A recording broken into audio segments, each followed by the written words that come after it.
Ladies and gentlemen, welcome to Spawncast episode 170. We're missing Sean tonight. It's actually his birthday. So happy birthday to Sean. I don't know what he's doing. He probably ordered like another 30-inch sub or something. He's at his grandma's house. He said he's been chilling. Wearing those cheetah pants. His grandma. Yeah, cheetah pants or cheetah shorts. Job. He has two different kinds. Oh God. Oh, gosh. He said he was probably going to stream tomorrow. For anyone who missed him here, he's probably going to stream tomorrow. So check him out there. But he'll be back next weekend. Talk some games. So happy birthday to Sean, RGC85. We just still have everyone else here. MVG, what's up, man? What's going on, man? Great to be here. Thanks for having me. And we have Nate. Yes. Nate is here. Cool. You had a pretty good Nate the Hate episode the other day.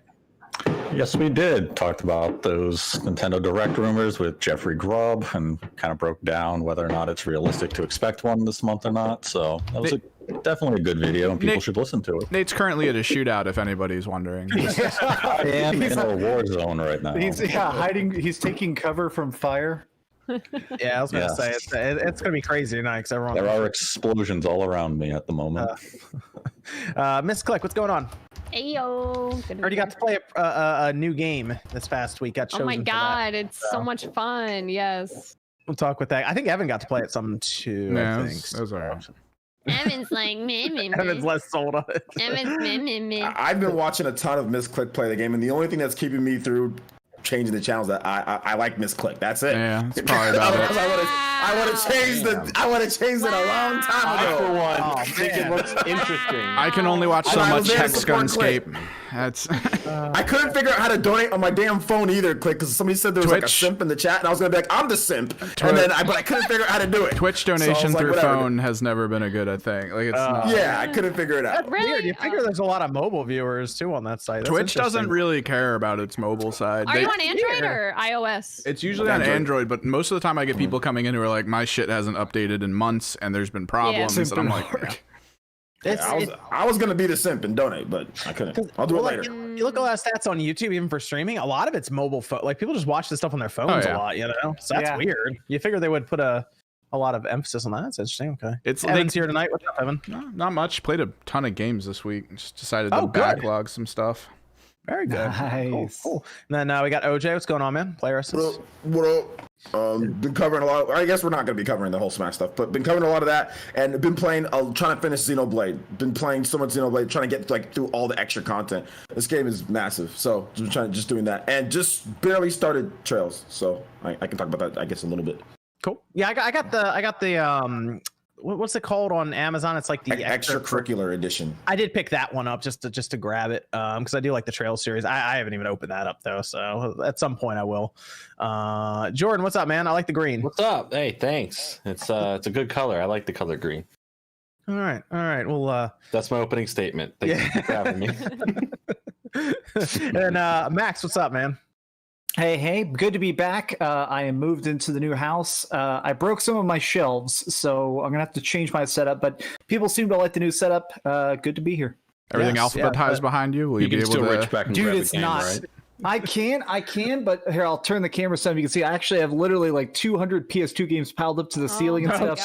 God. I cannot pull out games. If I That's pull not out one gonna game, collapse on you, is it? Like nothing like so that. I secretly God. mounted it. I secretly mounted it at the very top. But if I All try right. and pull something out, this is Jenga. So the trick all right? is not we're gonna have to pulling start talking about PS2 games to make you have you to do it. motherfucker. Yeah, of course. Again, it starts with the letter A. Let's go. No. I can finally beat Dreamcast guy to point out this game that John hasn't opened up yet. Let's go, baby. Yes, I win. You lose, Dreamcast guy. I win. It's true. I'll admit it. Because everyone's like, hey, OJ, you suck. You're nowhere near as good as Dreamcast guy pulling out games. You're way slower. And I'm like, it's true. And now you can't do it. So now I feel good about myself. Pull out game week. Pull out game week. Man. So we'll go around here. What's everyone been up to this week before we talk about some of the topics? And I'll also get to some of the super chats that started up before we went live. But let's go around here. MVG, what'd you play this week, man? Let us know. I played Mr. Driller on the Switch. Oh, I wanted to hear what your thought because you were excited. Freaking awesome, man! Too. Yeah, Okay. it's good. I mean, if you like Mr. Driller, you'll love this game. If you've never played Mr. Driller, I would say this is the one that you should get to experience the greatness that is Mr. Driller. Yeah, man, it's fun. It's fun as hell. I'm really enjoying it, and been playing that and a bit of Clubhouse games this week. Nothing too major this week. But yeah, it's been. You can always go back to Clubhouse games, man. You can always go back to it. I love Clubhouse games. So good. Does Mr. Driller, does that have like a single player mode or anything to it? It's got both. You can play either way, and it's good, man. Yeah, I think it only came out in Japan, I believe, on the GameCube. So this is like the first time you get to experience it on a Nintendo system, other than just the Japanese version on the GameCube. So yeah, I would say check it out. It's priced at $30, maybe a little overpriced. I would say if it gets a sale on the eShop, I'd jump on it. You think like 20? Yeah, I'd say 20, 25, I think is a good deal for it. Okay. So look for that. It'll probably get a sale at some point whenever they do the eShop. Like they might do like a holiday sale or something. I could see it then. I might be old enough at that point to do it. Okay, cool. I might look into that one to see when it drops down on sale. See what you think there. What about? I mean, you're into the GameCube, so you could always pick up the the GameCube version as well. Oh, dude, if I get into the Japanese market for GameCube stuff, that's going to get even more out of control than where I am now with this. So it's already tough keeping up with all of this. I ordered a whole bunch of GameCube games that I went through today in a video, so that's going to be a whole thing. Nate, what did you play this week, man? What did I play this week? The explosion, the unmute going all on behind. Yeah, I had to mute because it was getting really bad. It's kind of calmed down a little bit right now. Nope, it's going to get bad again in a minute. It's called the crescendo. What did I play? I played Bloodstained, Curse of the Moon 2. Wait, hold on. I don't think we can talk about actual You said you content, hadn't played it. What? I didn't say anything when you asked. Curse of the Moon 2? No, nobody's supposed to play that yet. You said you hadn't played it yet. That corgi thing. I thought you said on my you hadn't Switch played right now. Yeah, that game with the corgi mech. Yeah, I played. I was playing that too. I didn't know what the rules of talking about it or not. I assume we didn't say anything about it, but I can be like, hey, I'm playing it. Yeah, I think that's as far as we can go. Okay, there you go. And some weird puzzle game called Superliminal. It's all about perception to solve puzzles, and it screws with your mind. It's coming to the Switch next week. It's a puzzle game, like it messes with your mind, like the kind of the 3D illusion. You have to manipulate how you're looking at a level to grab objects, to break a wall, and stuff like that to solve puzzles, to advance into another room. Okay. It's all right. Okay, dude, you're getting. You need to run for cover. Should we call someone? Everything around me is just getting lit up right now. Dude, it sounds bad in the background. It's been going on for like 20 minutes, 25 minutes though. They still have fireworks. Yeah. Oh, these are just people.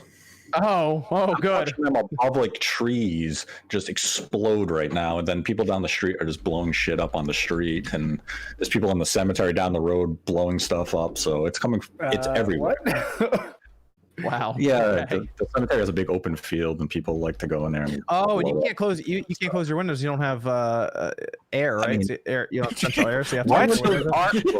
Is that how that works? I have to open my window. My windows are closed to try to use some of this. So imagine it with the windows open. Wow. I would die if I didn't have an air conditioner, bro. I know, right? That's illegal where I live. Yeah, that was like 97 degrees here. There's no way. Yeah. I get a nice sea breeze. Yeah, no sea breeze here. Get a nice desert breeze. What about Miss Click? What have you been playing this week? Oh man, here I go. Evan's gonna disagree with everything I'm about to say. That's fine. You can like it for what it is. Y'all, For what it is. I have been having so much fun. I don't know who else loves shooters in here. I know there are a couple people who are in the shooters in chat. But I got to get a first look at Ubisoft's new battle royale game they've been working on called Scape, and it is so much fun, dude. It is the most. It's like if Overwatch was like a battle royale mixed with like elements of Apex. Like it is just like the fastest battle royale game that I've ever played. Yeah, like the it's one battle royale also, game I'll play is Apex. That's really like all. But this one is like the map's only like a kilometer, like like a square. It's not a circle, and instead of the circle closing in, specific regions and blocks of the map close off. So and it's like a virtual reality, so it just disappears. So you'll be like running through it as it's disintegrating, and all the walls just disappear. And if you're left in the like out of cover, like everybody's just firing each other. We have like abilities and hacks. So there's people like jumping around. There's people going invisible. There's people becoming invincible. There's people like slamming up in the air and crashing down. There's people freaking looking like Hammond in a ball. Like there's just so many elements, and you upgrade everything. Like it's pretty much like you grab your gun and you run. There's no like looting. It's all like you're just constantly moving. You're parkouring between buildings. Just the movement and the flow of it is just so much fun. Like you can just jump. It doesn't ruin momentum. You can double jump in the air to get between your buildings. I'm having so much fun with it. The shooting just feels so solid. And all the guns are so varied. They only have like 7 or 8 different types right now. But to be honest, if you had like to be real, there's one gun. You collect multiple of the same gun to upgrade it, basically up to 5 times. And then by the end of the game, the time to kill is just so fast. Like at the beginning, it's like, okay, it takes forever to kill somebody, but then by the end game, you're like, oh my God, this is like, I can't even stay alive. And it really teaches you like to manage your combinations of your hack abilities and stuff. And it's really, really fun. I've got to play with some really talented players from other Battle Royale genres. And Nate's currently so in the cool. game right now. Yeah, I can hear that. He just installed it. I'm like, dude, you need to go third party somewhere right now because they're dueling out there. How long do those matches usually last? Like when you start to like when honestly, no longer than usually 10 minutes. Oh wow. Once the game starts, it's pretty much like from the beginning there. There's no real camping at all. I like the Twitch add-ons for it. Like when you were streaming, I was the low gravity events where it would cause. Does it just cause the whole game, or does it cause just you to have low gravity? It's everyone. It's everyone, so all yeah. the people, everybody votes in all cool. the different streams. It's an event that occurs in the actual. They tried to do that with Project Darwin and Microsoft, and people did not enjoy that as much. That's a cool idea though, to have like all the Twitch like audiences kind of vote and try to mess up or the funny thing is, if low gravity is an option, that's all anyone votes for. Because Really? everyone hates it. Because you're like stuck up in the air, and then of course you have all the freaking Tarkov snipers coming out of the woodwork, like freaking just sniping people because the thing is like there's no ladders, like there's stairwells inside the buildings, but there are no ladders. So you basically use the jump pads that are placed around you, or you have your abilities where you can like fly or teleport into the air to get on top of the building. So there's no like barrier to entry to get up high. But if you hit a jump pad during low gravity, or if you're in the ball during low gravity, like you're getting sent up into space, and the snipers are like, ha ha ha, pshit, and then you're dead. That's probably the one thing they can't account for is like they can't really test easily like through focus groups is what the Twitch chat will do. So Correct. They didn't really need to figure out the Twitch chat. They just needed to make sure that every function of the voting things are actually like fun. So it's just I mean that sounds like something they'll probably like maybe low gravity is like rarely shown. I feel like they'll probably nerf it, but it's really fun. Like if someone dies on your team, you don't have to like go to a specific like van like they do in PUBG, or a specific hub in Apex. It's legitimately any previous body of an enemy. You legitimately can just hack them back into the system right there on that body, and then all the loot's just right there from that previous person. And as long as the area is safe, you can just hack them in right there. So it's really is this fun. live on PC now, or is it launched later? They're currently doing like the Valorant treatment, so the streamers have the drops. But they give out so many keys. I think when I left, when I was AFK in your chat, I got like 5 emails. They're like, "Here's all your keys." I was like, "I got into this when I clicked join beta on your website the same day, and now you're just handing me keys." That's great. It is, can I get one of those keys? It is going to be going to consoles later on this year as well. I believe PlayStation and Xbox is what they announced. So look out for that. That'd be interesting to see how. I just like the idea of the Twitch chat and stuff being integrated in. I don't know if they'll also go to like YouTube chat as well or anything else. I don't know if we get to that point. I think YouTube has a lot of API integration they have to do with the video itself, because it's in the actual stream. Like it's in her video screen. It appears on an overlay on top of it that pops in, which is not like. YouTube's moved away from that. They used to have like all those functions and stuff, but now all they have is that card thing in the top, which maybe can be repurposed. Yeah. Okay. Very cool. Very cool. What about Evan? You said you played Hyperscape. What else were you playing? Stories Untold. What else did I? Observation, Legend of Keepers. I actually picked up Battlefront 2, played that. What? Battlefront 2? Interesting. What made you grab that? It was $20. And it came with Game Pass at one point. Yeah, like, this is the version that comes with everything pre-unlocked because Yeah, they just started throwing that on Game Pass and PlayStation Now at one point. I think like you just get everything here. But then because of the news that it was going back to closed beta, I also wanted to check out Crucible again to see if it like slid anywhere other than like trash, and it went further into the garbage can as I guess it went through. Weird. That game, it comes out, does so poorly that they just put it right back in the oven. They're like, nope, it's going right in the closed beta. That is, I don't think has that ever happened before? It might have, but we probably wouldn't have heard about it. Well, so somebody thought of another example, which was the culling, because remember they released the culling 2, everybody hated it, so they re-released culling 1 as a free pay to so that's the only other example though that I get in Final Fantasy 14, which they had to like cancel and remake. Yeah, they actually did a good job with that. The other one, the culling, is not good company to be in. Yeah. Oh God. Yeah. Oh man. What about Jordan? That snap machine, that looks clean. Man. Yeah, I got a Pokemon Snap machine, Snap Station back from the 90s at Blockbuster, and I've been modding it, and I've added a GameCube to it, and I'm still looking to get. That is the right decision. Yes. Of course, but now I can play both, and it's really cool. I want to get the add-on for the Game Boy Advance, except the disc is like $100 by itself, so that's fun. That's a whole thing. But that little attachment's no more than like $15 anywhere. It's like, oh yeah, you can get it for cheap, but that disc is so expensive. Leave it on the GameCube when they send it to you too. Oh, exactly. So I'm working on that. Just been installing a bunch of mods into it, like just trying new things. I figured out a way to not only because you used to have to get these cards to put in that you'd have to pay for to get one token to print out, and the card would work once. You could print out pictures from Pokemon Snap. I figured out a way to you could print from any game on those stickers and print it out. And I did a video on it. I tested it with Legend of Zelda, Tony Hawk, Super Mario 64. Worked for all of them, no problem. High quality little stickers, and the printer, this old printer, still kicking. It works fine. We're getting some echo from it's you. Misclick. It's Misclick. Misclick. Yeah, Misclick. Yeah, I think you have you gotta set your audio to only go through headphones. No, we're getting headphone echo. Like I'm. Oh, okay. Right, yeah. Give me a second. Yeah, it's a new headset, so maybe. Oh, that's fine. Yeah. So, yeah, but I've been messing with that. That's pretty cool. I'm gonna do more mods on there. I want to get some LEDs on it. Dude, what kind of paper that thing? Like when it prints out, it looks nice. Is it thermal paper? I don't know. I found I was sent this awesome person. He sent me like this whole detailed manual from back in the day that Blockbuster employees would get about the machine. It's like 80 pages of like information about it. I don't have the name of the paper on the top of my head, but it's like a thicker, glossier little like piece of paper, but it has 16 squares to pull out for the stickers on them. So they're really cool. It looks cool, man. So that I've been working on that.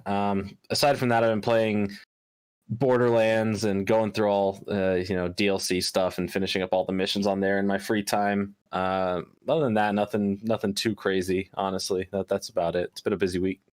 Okay. What about OJ? Yeah, I've been playing a lot of Xenoblade, trying to get a lot of the extra stuff done in that game because they added a bunch of trial missions and stuff.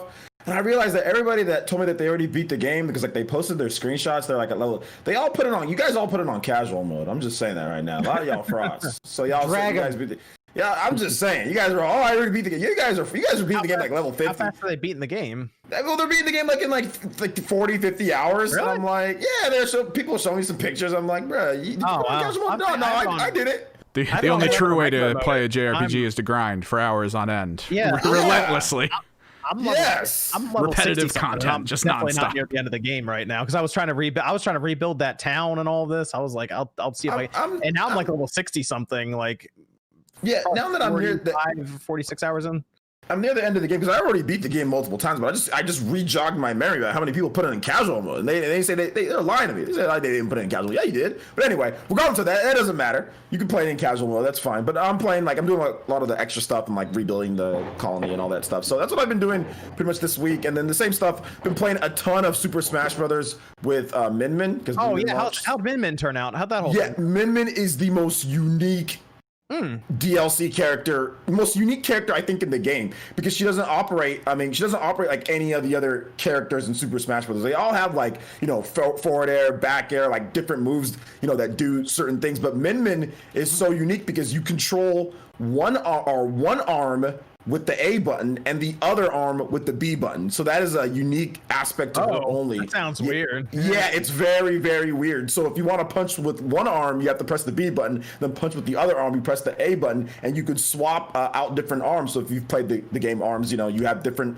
types of arms that you can use that can do like bigger damage or that are quicker, and you can strategically swap them out, you know, whenever you feel like. You can swap them out whenever. It's very quick. You can swap them out in the air or on the ground. So Min Min has a ton of strategy involved with her, and she's very strong, and she's heavy for you know, she doesn't look she's heavy, but she's actually heavy. But I've been using her, and at first I don't really like her. Like, I didn't like her too much, but the more that I actually use her a little bit more, I'm starting to understand like the design of the character and how it really feels kind of like they took how you play in ARMS and trying to put that inside Smash Brothers. So I got to give credit to Sakurai and the team, man. Like, that was crazy. Like, how Min Min works. I think it's a good character. It's a fun character to use.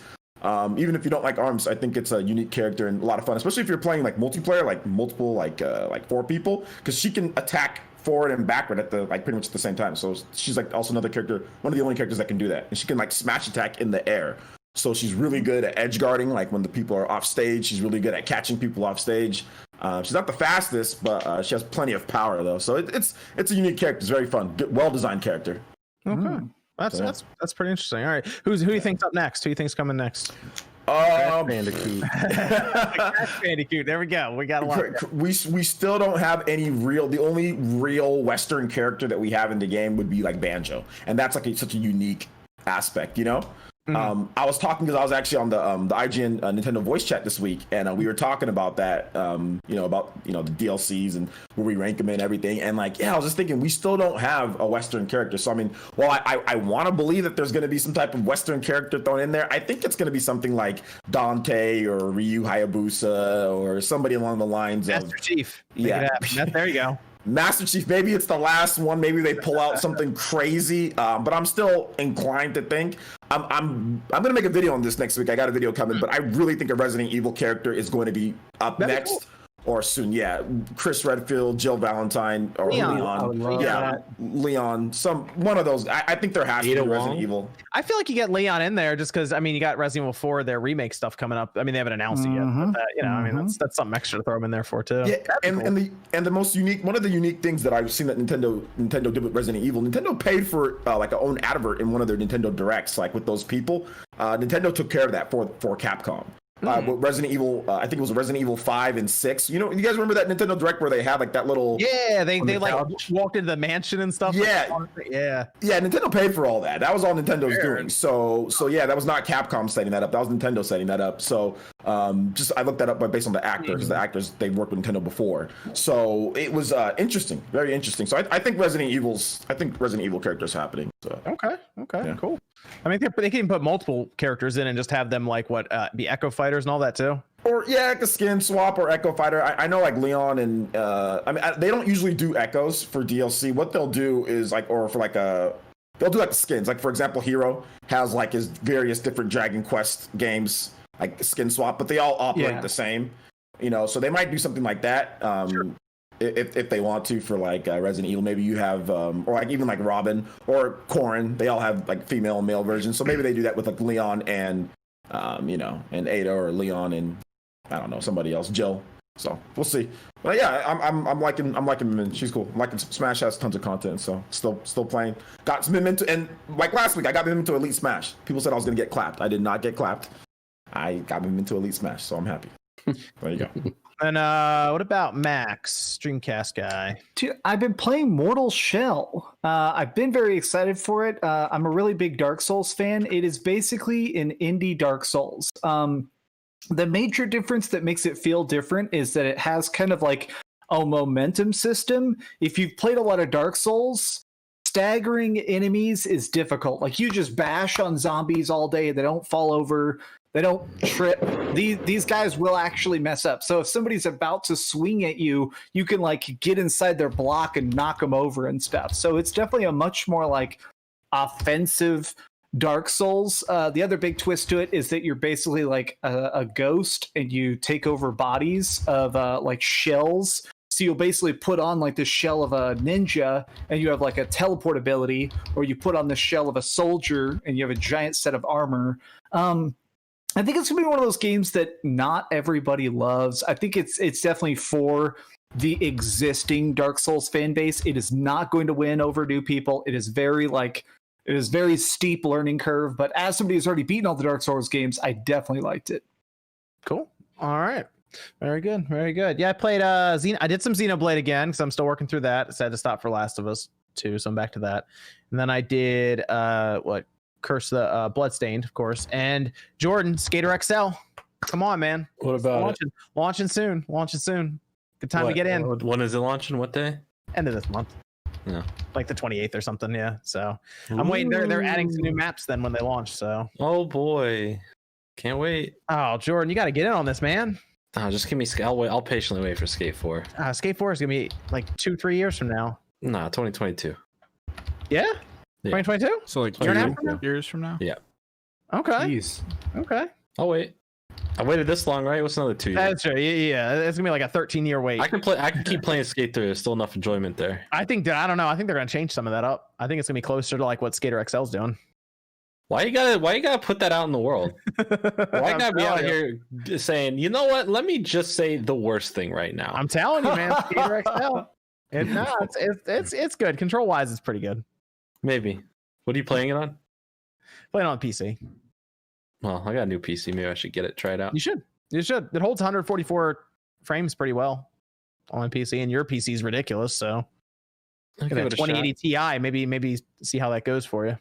It's like $20. Yeah, I'm the type of person who gets that put in the computer, and all I'm playing is like golf with your friends. There you go. You can play Skater XL, man. Try it. Yeah, Horizon Zero. You should get Horizon Zero Dawn. See how that looks on your PC. Oh, when is that coming out? Is there a date on that? August 7th. Oh, it is. Ooh. Yeah, August 7th, man. Ooh. Just get addicted to Final Fantasy 14. Final Fantasy 14 looks gorgeous. I don't have bunch the of time. And yeah, exactly. And it's it. just you can't casually do it. It's crack cocaine. If you just start leveling, it just absorbs your entire life. Let me go over to the stream. Evan, you want to get a Discord question ready soon too? We'll go to that after this. Psychopie donated $100. Says, just wanted to let you guys know that OJ has garbage cartoon show takes. Also will be on next week. I got a bunch of Zoomers that think that Phineas and Ferb is better than like Dexter's Lab and Johnny Bravo. And I watched that cartoon, that with the triangle head show with my daughter. I mean, I just didn't think it was as good as they were hyping it up to be, you know. So Johnny Bravo, funny jokes. Johnny Bravo, Johnny Bravo's a creeper, dude. they were trying to say it was better than Dexter. You know, they were trying to roast Dexter. So I mean, Dude, they didn't even watch how it. about they're just different? Like they're just different. Something has to be good. There's a Something clear has to be a better. dumpster fire. I will say Phineas and Ferb has a lot of adult humor that kids are not gonna get. Like maybe the episode you watch is really bad, but there are some really good adult jokes in that show. Not the adult jokes. Not the adult jokes that like I'm used to, like No, Sven and of course they're Stimpy. not gonna- yeah, you know, and like they're not that gonna be like real that. adult and Johnny Bravo, real adult jokes. But okay, I got you. Ed and Nettie getting real with you. Honestly, Yeah. I will say Phineas and Ferb does have like Disney's version of Rick and Morty humor, like really fast-paced, like scientific. It's pretty funny, but it's not for everybody. Wishbone says, voice acting in games, movies, TV shows shouldn't matter if it's another race. Also, that has to do with more current events, I'll say, about the voice acting in games, movies, and TVs based on, they said, race. Also, Ash Ketchum from Pokemon was played by a woman, so is Goku and DBZ get hated on as well. Okay. As long as if they do a good job. I feel like more than anything, the problem we're having recently is there's a lot of bad voice actors in gaming recently. I feel like so as long as somebody does the job good, that's all I care about. I don't. You know what's weird? I've never really gone and looked for too many voice actors when I've played a game or watched a cartoon. It's not really an American culture thing, but like overseas culture, like they'll go to conventions for those voice actors. Oh wow. Yeah. Oh wow. Yeah, I've never really thought about that. I mean, they go to like serious schools for it and stuff over there. So. Oh. Actually, you know that might be more of like if you're really talented and you get somebody really invested in that, like that character on screen and not thinking about the person voicing it, actually might be actually a good thing, compliment for that person voicing them. So yeah. Tristan with $1 says, hope all is well with Miss Click. Glad to see her back. My question is, now that we're halfway through 2020, what is y'all's game of the year, and why is it Xenoblade Chronicles Definitive Edition? Well, it definitely isn't. Final Fantasy. Right now, I'm Final on Fantasy right observation. Actually, for me at least, observation was really good. Final If we're Fantasy going, by far. Completely new game, I would say Final Fantasy would be my pick. I think I'm going with Two Final more Fantasy games right too, now too. Yeah, I would say right now. I would say it's definitely the Final Fantasy 2 for sure. Aw. Final Fantasy. Well, I was going to say, just on a quick note, isn't it kind of weird to think about the fact that we're in July now? We haven't had a single 10 out of 10 game yet this year, in my opinion. I feel like we've had some great games, but we haven't had anything that's like totally mind-blowing. Whereas like last year we had Devil May Cry and stuff. I don't know. Or like early last year. We're kind of in the year of remakes, at least right now. True, but I mean, later. We've had some good remakes like Resident Evil 2 remake and stuff. I don't know. It seems like it's just been like not as many bangers in 2020. Hopefully, we got Ghost this month, and later this year we got Cyberpunk. So I'm hoping Ghost is at least a mid 80s game. I'm hoping it's not like a bad. I think it'll probably fall around there. I think it probably. I think I would set like an 80, like an 86 or 87. I think mid 80s. I think it's going to be more of a mid 80s type of thing. I don't think the world is going to be as interesting to really get it up to that next. That's what I'm worried about. Part. They try to make the world too big, and then it's just like, I mean, visually it looks cool, but it just for me it really comes down to story and how they connect all that. And I think it's going to be hard with Sekiro and the combat Sekiro had. To kind of compete with that. So we'll see. It is going to come down to kind of like the UI or the lack of UI and the experience that brings in. Yeah, it's interesting that you brought up story because the gameplay because the gameplay doesn't look anywhere near as good as Sekiro. Well, from what I've seen, it doesn't look like we've been seen enough, Well, see, I thought the teases looked great, but I think the story needs to hit. Like, if I don't have a motivation for fighting hundreds of people in one-on-one combat, I'm not going to care. Miss Click is right there because the part that they showed us in that gameplay apparently was literally just the beginning, like plateau, quote unquote, of the game. So like, that's your Legend of Zelda moment where you go, whoa, look at all this world, and then you go into the world. Yeah, that's we'll see. Hopefully the world, like I said, isn't too barren. We'll see. Yeah. Omicron says donates $100. Says you're all awesome. Keep it up. Thank you. Shout out to Omicron. You said Omicron? Or is that like? Is it Omicron? Like Omicron, the Nomad Soul. Omicron. I see Omicron. it. Oh, yeah. It's Omicron. Is that a Transformer? Good name. No, it's a old. The font's weird in Streamlabs for Omicron. It's an old Dreamcast game. It's really weird. Rich donated said, thanks all for helping me take my mind off this agonizing toothache. Have any of you played I Am Bread? Looked fun. Yes.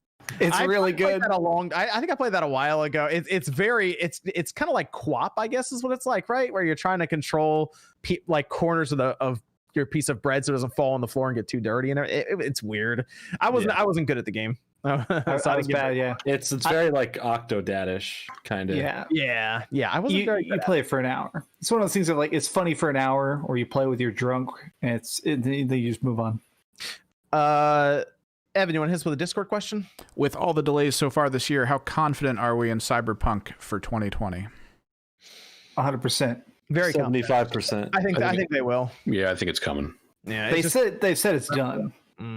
Yeah, it's feature complete. They're just polishing it at this point. So I'm expecting it in November. Absolutely. Do you have another Discord question, Evan? Are we doing the price hiking thing? Is that one of our topics? About that. Yeah, we're going to talk about it soon. So if you want to hold off on that, we can go into that as the first topic then. All right. How different would the reception have been for Pokemon Stadium 3 instead of Pokemon Unite? How different? I mean, people would have been excited for Stadium 3. I don't think there's a need for Stadium 3. Yeah, with the move to Pokemon 3D. Yeah, Pokemon's on the main console now. It's not the only reason Stadium was a thing is because Pokemon was on the handheld. And this is the way to get it onto an actual console, so we don't need it anymore. That being said, anything else would have been more exciting for that hype up. I'm still excited for Unite to give it a shot, but it's just the way they announced it. They felt like it was hyping up something way more interesting than MOBA. Let me know, Jordan, because apparently between John and me, I'm the one playing it. So I'll play it. we can be a lane partner. I wasn't here last week, but I'm gonna try it. Are you gonna squat up? I'll do it. Oh, my lane partners, let's go. I'm playing on mobile. I'm playing Dota 2 this week, getting ready to go casual. Disgusting. I'll figure it out. Playing on mobile, baby. That thing's gonna make so much money. It's actually What? insane. You don't have a Nintendo Switch? How much money it's gonna make? Sold all five of them. It'll depend on, I guess, on how their monetization stuff It's gonna again, like it's not. This is like the big first, foray into the Chinese market for Pokemon. So while this may not be for you, the person like myself, right? It's not, this game is not aiming towards me. This is the first big chance to have the Pokemon in China. That's super cool. So it's gonna do great over there. It's gonna make way more money than people are thinking. And I mean, cool. I hope it's a success for them. I guess more Pokemon in different avenues is not a bad thing. If they want to make a mobile one day but still give you a hopefully complete Pokedex game the next time, we'll see. Yeah. Let's talk on Sleep, okay? Yeah. How's that not out yet? We got Pokemon Smile like day of announcement. I'm gonna fail it. I would lose. Yeah. Let's go through some of the super chats here. Zildjian says $20 to put towards another pre-order of Cyberpunk 2077. So between all of you, we need to give this game as many sales and profits as humanly possible. CD Projekt Red is the single greatest dev and publisher in gaming. Okay. Last I heard, they were cutting a bunch of stuff from Cyberpunk. No, they're cutting like two things. Yeah, they've cut a couple. I don't know. I saw Twitter. It sounded like they cut the game. To be honestly, taking out wall running, first person wall running. I played Mirror's Edge 2. I don't think first person wall running would have been good in an RPG anyway. So cut it. I'd have been down for it. Car upgrades was the other thing. Is that I actually don't even know. I think that was I've been avoiding it. Cars, yeah. That sucks. I'll be honest. I wish I car upgrades are cool. I like, I want to go so fast. In the videos you've seen, it looks like there's multiple vehicles. So I don't know if car upgrades might have got lost behind that. You know what'd been cool is if they had it so that your character upgrades like their ability to interface with the car, and they do like what Crackdown did, where you got in the car and all of a sudden it grows. Yeah, that would have been cool. Like a person just like smashes their hand into the car and like the car just transformed. That would have been cool. Yeah, you're right. I would have paid $70 for that. Most of the game's based on the pen and paper, and I don't know if that happened in there, so they might have not thought of that. Then we have Christopher says, John, you said Last of Us 2 could have been the game of the generation. I agree. My question to everyone is, what is your game of the generation? That's a good question. Technology's changed so much. For me, Breath of the Wild is my game of the generation. Well, hold on. Is I guess the Wii U would be, because there's a Switch this generation. I guess game of this generation. Well, either way, Wii U, yeah, it doesn't really matter. I guess if you're counting it, I didn't play it on the Wii U. I have a Wii U, but I didn't play Breath. I mean, it's on the Wii U though, so it does say, and it was technically hyped up throughout the Wii U's life. So yeah, I mean, I don't know if you're talking like purely like real strict generation. I think Breath of the Wild counts for that then. If it doesn't, then I don't know. I'm trying to think. What was it would have been. I would have been with God of War then if it wasn't. Probably pretty hard. Fallout 76. Yeah, Fallout 76. Yeah. Oh, that's a real good one. Yeah, I was gonna go with either Breath of the Wild or God of War. Those are the two. Mass Effect 2. If we're not counting Breath of the Wild, then Mass Effect 2, because that was Wait, that was 360. That was last year. That's what I would have said BioShock, because BioShock's 10 years ago. Technically, those remasters are coming, right? So I guess you could count. Oh God, the remaster collection. I don't know. 8 gen. I don't know. 8 gen's kind of weird for me. It's too hard to think. I have to really think which game really sucked the most. Mass Effect games sucked on 8 gen. Like the real Mass Effect game sucked on 8 gen. It's horrible. And then we didn't get a good Skyrim either. We just got a remaster of Skyrim. I think mine would be a toss-up between Breath of the Wild and Bloodborne. I think Bloodborne. If I'm going to say game of the generation, I'm going to say something that I don't just think it's great. I think that it's actually groundbreaking. I would say like Yakuza Kiwami 2. I would say a game that like redefines open world games. Okay. Yeah, I thought God of War was really good for what it did. I mean, it didn't have any. It didn't like cut the camera or anything. It had one long basically roll through, and I like the story. And it basically, if Last of Us 2 told a story that I enjoyed more, I'd have been like, yeah, that's it. That's game of the year for me. Have you heard a little game called Spyro the Dragon? No. Tell me about it. Gosh. Oh man. Yeah, I'm with God of War, Breath of the Wild. Those two. Toss up for those for me. Yep, same. Ziljan, here's another 10 to put towards any CD Projekt Red game of your choice. Make sure to buy it directly on GOG so Red gets all the money. CD Red are heroes. Cyberpunk will be game of the generation. Fact. This guy is trying to get hired. This guy is trying to become a CD Projekt Red employee. Just send me that money. I'll pre-order something. Adjust my genitalia. Game of the generation. Yeah, that's all I wanted. I want to make sure my dick. You have a problem with adjusting genitalia? Click. I'm doing it right now. Listen, I just thought it was funny that we found out that before we found out like anything else about the game. Really, though. You didn't answer my question. We found out there's 2 types of pubic hair you can choose from. I know that's my thing. As soon as I discovered, like, I don't even know what guns are in the game. We're not wall ready, but we got that. Yeah. Look, I'm not sure. Ready. Are there going to be laser shotguns? I don't know, but I'm not going to have pubes. I just want to click to answer my question. Do you have a problem adjusting? Can you just answer my question, please? Do I have a problem with adjusting my genitalia? Was that the question? No, adjusting genitalia just in a video game, just in general. Like, is there a problem? I think it's a waste of crunch time. Yes. Okay, that's fair. Cock crunch. I'm done. Yeah, cock crunch. That's fair. Clapping cheeks and cock crunch. The Waltman 4 says the fighting game community is in shambles at the moment between the list of allegations of pro Smash community members and the Evo debacle. It's really unfortunate. It's awful. It's very unfortunate. It's not just the Smash community; it's everywhere. Evo, yeah, really bad guys, really bad, like super bad. But we're not going to talk about it. But I will say this: I think that there are plenty of people that are left, like, because I've communicated with some of these people that are still do great content. I think Smash is fine. People are saying it's the end of Smash. No, there's still going to be people who play Smash. I was watching guys who stream. They still have thousands of viewers. There's still going to be people that create great Smash content. The game is still super popular. So just because there's a number of bad apples, there's still a lot of other people that haven't done anything and will create great Smash content. So support those guys. There's a kid named Puppe. Go look him up and support, and go follow him and watch his streams. Go watch the kid, watch his streams. Does this? You think that? Oh, go ahead, Miss Click. I was gonna say the only thing that we can really say about the situation is if you see crappy behavior, sus behavior, like, you need to stand up for those people. And if you get accused of being a white knight or a simp or whatever other name, like, you know what, wear that badge with pride, because to be honest, there's been like really crappy situations that have happened to me and people didn't say anything because they didn't want to get called a white knight or something. And I got pissed off at the situation, but also pissed off that someone didn't step in.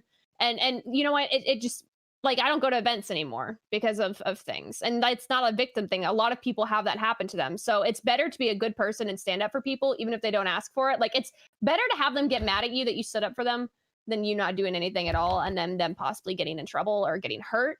And then the other thing is, obviously, don't put anybody on a pedestal. Don't put me, don't put any of these guys, don't put any creator on a pedestal. We're not perfect. Like, if you like our content, you want to support us, like, yes, please, we love that. But, just, I see people getting brokenhearted over all of this, and you have to realize, like, we're all humans and we're all flawed, and a lot of people are just a lot more selfish than others. So just love each other. Sometimes I pee outside and I have a bathroom, so I'm not like a good person. I just sometimes I'll be on a walk and I'll pee on a random person's house. Should have just ended it there. I don't even pee on my backyard sometimes. Like, I'm not a good person. OJ, do you think this pretty much? I mean, there was a lot of hope that eventually Nintendo would get involved with Smash. You think this is like it? Like, it's just not going to happen after this. I've been talking to a few people, and to say that Nintendo is mad is an understatement. They removed the video that they had up about, like, that. Yeah, they just completely got it out of there, and then said that they are basically, like, they put a statement out, right, about it. There was like that they don't. Yeah, and this was the reason why, like I said, not to spend too much time, but this is the reason why I think Nintendo kind of kept them at arm's length and just in general, because it's too hard to police all of these people. You have there's no discipline from the TOs in separating age brackets and multiple day tournaments, and but then they're just accepting it needs to be the Wild West, and it'll stay that way. So but Nintendo can't police all these people. And if you look at what Capcom's doing, Capcom is going out there trying to police people's streams, banning certain people from what they said on streams, like, because Capcom spends hundreds of thousands, if not millions of dollars on it, so they feel they have some type of liability. Right? It's been doing that for years. I just don't think that every company shouldn't have to sit there and have to police the community. If they want to do their own thing, they should do their own thing. But I think Smash Brothers in general, like, this is the reason why they kept them at arm's length, and they're not really going to do anything outside of that. They just put out a little statement, and that's going to be that, because most of the people who play Smash are casuals, or just casual fans of it. It's not oh my gosh, look at the competitive community, we need this to raise all this money. Nintendo doesn't need it. They actually don't, so the new Smash community is going to have to rebuild and make rules and regulations and protect minors, protect women, protect people. They're going to have to make all these rules. They're going to have to build it back up like they built up from Smash 4 all the way to Ultimate. They're going to have to redo that, which was 6 years or whatever. 6 years. They're going to have to rebuild it back up and make sure that people follow the rules. And if they don't, kick them out sooner, because there's too many. I mean, we have the top players admit to certain things here. Like the most popular players in the world, get dropped from their sponsors. So yeah, that's that. Let's see. The Waltman says, also, I have the fabled golden Famicom Mini in possession, the Shonen Jump 50th edition. We'd be interested in playing some of the games on it. What games are on there that are different from? Are there any games that are like that different from the American? I think they had. I'll have to look that up. I'll let you know. On the Waltman. Famicom Mini? Yeah, and they say they have the golden Famicom Mini. I thought there was some games that were different on that one. There is a few. There's a few that are different. There's maybe about 5 or 6 games that are different. I have both, but I don't remember offhand what the different games were. The Casual Canuck says, just a couple bucks to the best podcast around. Thanks, Casual Canuck. T-Joe says, hey, all, since both consoles will have variations without disc drives, do you think certain publishers like Nice America will start having collector's editions with codes instead of discs in the box? Wouldn't be the first time I've seen it. I mean, somebody will try it. Somebody will try it. Remember when Halo 5 Collector's Edition came out? Well, there was that. Wasn't there another one? You pay more for the big edition. It comes with a steel book. You open the steel book, and there's a code for the game inside. Yeah, we've seen this before with a lot of things. So. There's games in the past that have done that. Yeah, there was some. I'm trying to remember. There was a game where if you bought the Super Ultimate Edition, is it like the Super Ultimate Edition of one of the Final Fantasies or something, came with everything except the game. It was a huge box and had all this like soundtracks and figurines, and there's no game. Sonic. It was one of the Sonics. Of course, it was Sonic, right, Jordan? We knew it. How dare they? Disgusting. The audacity. How dare that little blue hedgehog? Console Gamer says, hey guys, good stream earlier today, OJ and Dreamcast guy. How far back do you guys think do you guys consider a console to be retro, a 10-year rule or 2 gens ago?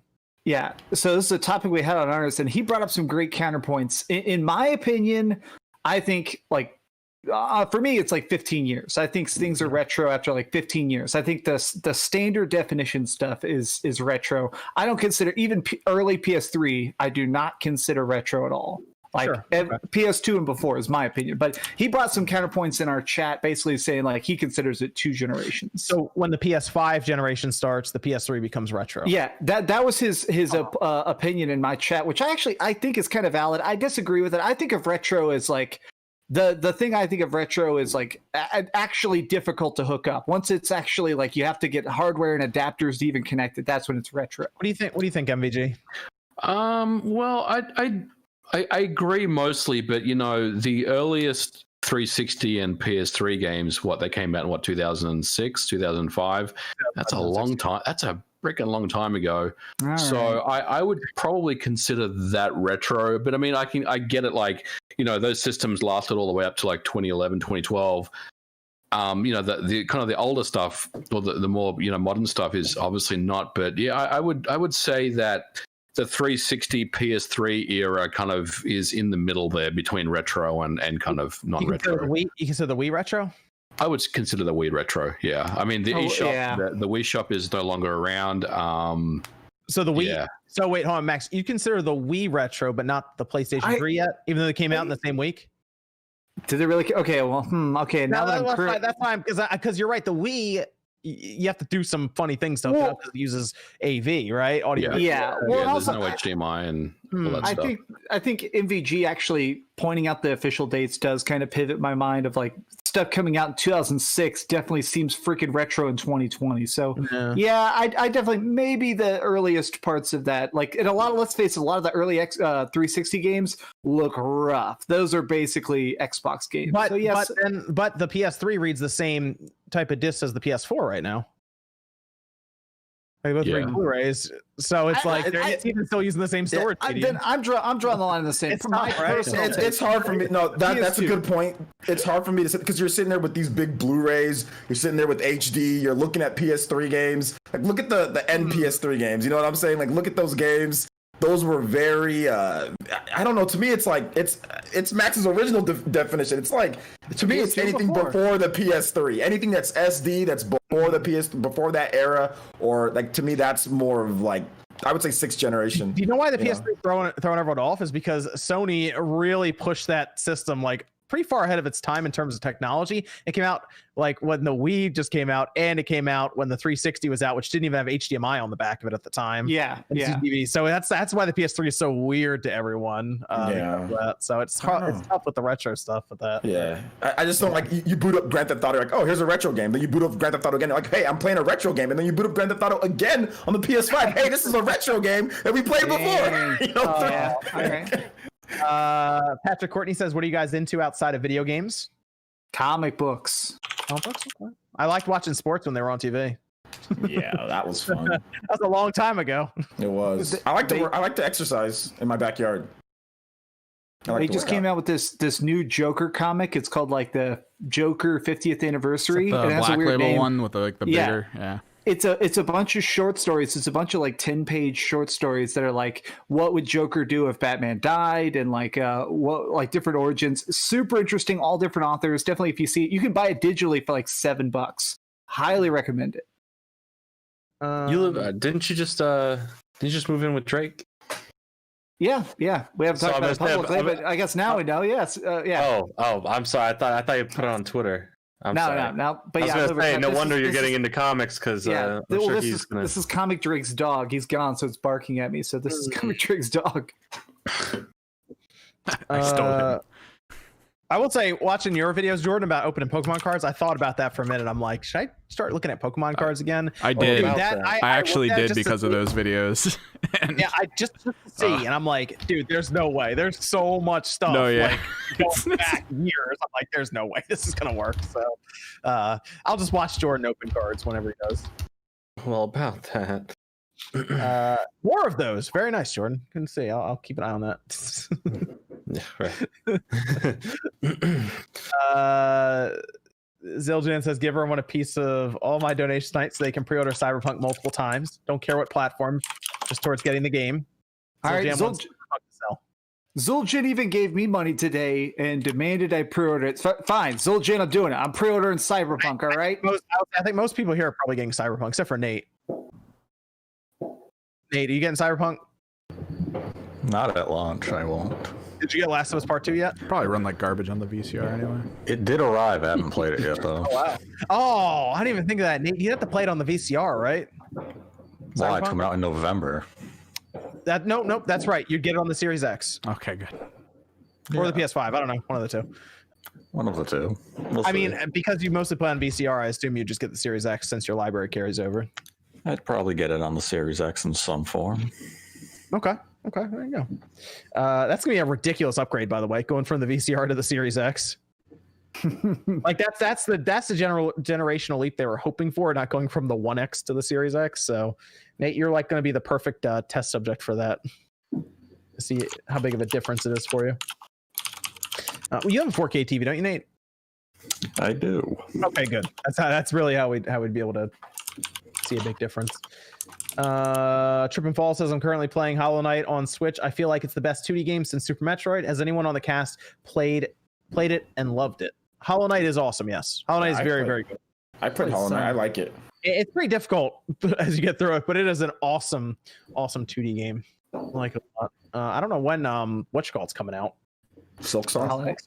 Silk Song, yeah. I kind of forgot about that game after a while, so hopefully it's soon. But I know there's not that many people that work on Silk Song. I think it's like three people. So it'll be a bit. Let's go over to a topic to get started. Evan, you said you had a Discord question that tied into it. You want to hit us with that? Oh, you want to do that one? All right. What are your thoughts on the $69.99 games for PS5 and Series X after 2K announced the increase? Will other companies follow in their footsteps? I think it's absolutely hilarious that it's 2K who's announcing it first, by the way. Yeah. Our game has significant value. That game being NBA 2K21 looks nothing like NBA 2K20. It's more sweat. It's better sweat. $70. It's I think on paper, I'm okay with this on paper. Like the idea of like we all realize we talk to game developers in private. This stuff is getting more expensive. It takes longer to make. The QA teams are bigger. Like it understands that the price is going up. But the thing is, they're still going to be full of microtransactions. They're still going to be like pushing season passes. Like I feel like I don't know. I still feel like a lot of the underlying crappy parts of gaming are going to exist. Like I don't think we're going to erase anything. We're just paying more and getting the same amount. So I have some issues with. Oh, go here's ahead. a question. Sorry, OJ. No, go ahead. Go ahead. So we keep hearing that the Unreal Engine 5 and this new tech is going to make development more streamlined. Yeah. But games the price of games is increasing by $10. So, what do we get out of this information? Like, if games are truly faster to develop with new tech, then why is the price of games going up? And that tells me that they're just focusing more and more resources on bigger and bigger games, right? They're not really doing anything. Like, they're not taking the same length of game that you would this generation. They're already thinking about the next generation and maybe increasing the size of the game by 10, 15, 20%, in turn adding an additional cost to that game title. So it doesn't seem like they've learned anything here. Like, we keep hearing about crunch and games take a long time to develop, but then you hear that Unreal Engine 5, is streamlining the process. Well, why wouldn't they just keep the price the way it is and use the new tools that they have to reduce the development time versus just making the games bigger? And that's the part that I really have an issue with, I guess. So Sean Layden of PlayStation already basically gave an official reply to that, because people did bring that up, and his official reply from PlayStation was that games should have been $70 5 years ago. That was basically his thing of like, we're kind of just catching up to the current cost. Like, games should actually be like $80. No, but here's the issue that I have, like what MVG was saying. They've been talking about it's easier to develop for. They've been talking about PS5 is the easiest to develop for now that they have SSDs. There's all these things, and now they're saying, oh well, we need to raise the price $10, but the medium's the same, and they're pushing digital, and they have microtransactions. So it's not like in the past where you went like N64 cartridges where there was a reason why. You know what I'm saying? Like there was an actual physical hardware change. You're using the same PS5 and PS4. They're using the same thing, and they're slapping it. They're having the SSD in there. They're making it stronger, but it's not a major overhaul in architecture. Yet they're sitting here and saying all this. Oh, it's easier. Oh, but by the way, $10 more. MVG's bang on. They want to spend more money on making the game bigger, or they want to spend more money on the marketing of the game. I was going to say the marketing. For you to buy the PS5 version and the better graphics. It does not have to do with games getting more expensive to develop. They want to spend more money on the marketing, probably on something else, because I don't believe that, because developers are giving you next gen versions for free. Avengers is free on PS5 if you want the next gen version. And I can tell you that Cyberpunk, free. Yeah, so. I can tell you there is not like, two sets of code. There isn't like the current gen code and the next gen code. It's one code base, right? Like if you log into a development environment, you're pulling down code that basically targets both. So there's really no difference there. So that's the part that I don't necessarily dislike the $10 increase, but I do question why it's now they're deciding to do it versus why didn't they just do it years ago? Yeah, we also have to account for inflation too. So yeah, there's inflation, but then like we get the special editions, we get the microtransactions added in, but if you get a game like God of War, for example, no microtransactions, nothing, but obviously that game is super high quality. It was probably in development for, I think it was like 5 or 6 years. It was a while, right? It was in development for a while. I look at that and I'm like, you know what?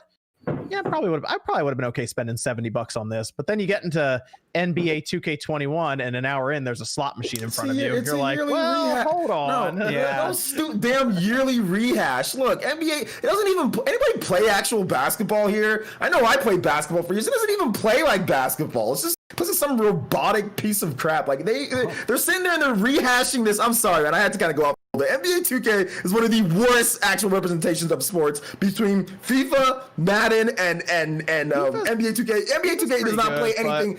doesn't play anything like basketball. I'm sorry, and I played basketball for freaking 20 years, man. FIFA was good, but you know what was really good and pretty close in terms of was winning 11 soccer when that was really going on. That was back on the original Xbox. I would play that. That was a lot closer to actual soccer compared to FIFA, but FIFA had the name and the rights and the marketing, so it won out. Bad at 2K, so I think, you know what I will say, if the game is high quality and it feels like there's value there, I don't mind the price increase. But it's when you get a game for 70 that you take a chance on, and it's just like this 6 hour, 7 hour cheap cash and feeling game. And you're like, oh man, that was bad. I mean, with this increase though, I think a lot of people will be more conscious and wait a little bit longer before they decide to go out and buy things online. That's the other thing. You're right. This could actually hurt some of the initial sales for some games, just because people would be like, "Oh." I think it'll kick certain developers in the butt, because if something comes out and people are like, "This is not worth $70," they're going to get hurt by it. So they're going to have. It's kind of quality control. I've already had some of my subscribers talking to me and saying, like, I think I have a very frugal fan base, because I try and talk about the value a lot in videos, and I've seen people already saying I have a huge back catalog of PlayStation 4 games. I'm still loving them. There's a bunch of stuff I haven't played yet. I'll wait a year to buy a PlayStation 5. Like, now that I know the console's probably going to be expensive, and every game, no matter what, every game is going to be more expensive. I've seen a lot of people just being like, I'll wait. Like, I'll buy everything on sale in 2022. I almost feel like it'll once again, it'll be harder to make a new IP then at that point, if even the games are getting more expensive. It was gonna it was gonna happen eventually, though. It's been a long time since the price of games went up. I mean, it was 2005, 2006, so it's been a long time. The base price that they put a sticker on, and drop it, but they've come up with all kinds of ways to get more money from you after that 60 anyway. So games now are actually making a lot more money anyway. So EA's propped up by their microtransactions in FIFA completely at this point. So I'll say something controversial. I think if they started making certain games even more expensive than that, if there was randomly games that were just $80 flat price, like Persona 5, if they came out with like Persona 6 ends up being $80, like I think that 100-hour games, like I put over, this is playing some Final Fantasy gameplay here in the background, I put like 110 hours into this game. If they charged me upfront $80, I would have paid it. That would be a death sentence for Persona game, just to let you know. Oh yeah, that would be an absolute death sentence. Nobody would buy the game at that, because people already wait to buy those type of games anyway, even though they have a ton of content. I see where you're coming from, but man, that would be. I mean, they got 120 from people. They sold Persona 5, then they sold the Royal Edition. Yeah, you're right. They got 120. The Royale paycheck. I know you're talking about that, OJ, because it's a JRPG that's already going to have a hard time out of the gate as it is. I mean, and Persona Royale is already 30. I mean, it's $40. You can get it for 49. It's already dropped in price. You know what's interesting though? If you go to Japan and you look at the cost of games there, it's already like $80 in some cases for these games. Yeah, I think Persona 5 was already like $75 or $80 or something in Japan, if I'm thinking right. So like we've actually had pretty cheap prices here for a while. If you even go to like Canada, I think it's like $80. Oh yeah, dude, Australia is ridiculous. Like for new release games. Yeah. So I just, you know what I do wonder, Nate, what do you think about this? What do you think? Because we've been talking about Switch cartridges, right, being expensive. We think about like that $10 increase would help with some of the Switch cartridge sales, like in terms of going up to that 32 gig maybe more often if needed. No. You don't think so? No, it won't benefit Nintendo in any way. I mean, like third-party devs. No, they won't go for that. Third-party games, like I can look at EA, I can look at 2K, and they know they're going to sell 7 million copies of NBA on Xbox and PlayStation. If they have to go to a 32 gig on a Switch, where they might sell 500,000 copies, the investment is not worth it. The return of investment is too low to justify it. Maybe we can get CD Projekt Red to finally put The Witcher 3 on a 32 gig cart. They ended up having a good return on investment there. Should we ever figure out if Nintendo helped them with that, or if that was literally just CD Projekt Red, like, nah, we're just going to put on the cart? Nobody has any idea if Nintendo's subsidizing the cost of the game cards, but it worked out in their favor because the game has sold over 1 million copies on the Switch. So their gamble paid off, but not every third party is going to take that chance, nor do they have a game of the caliber of The Witcher 3.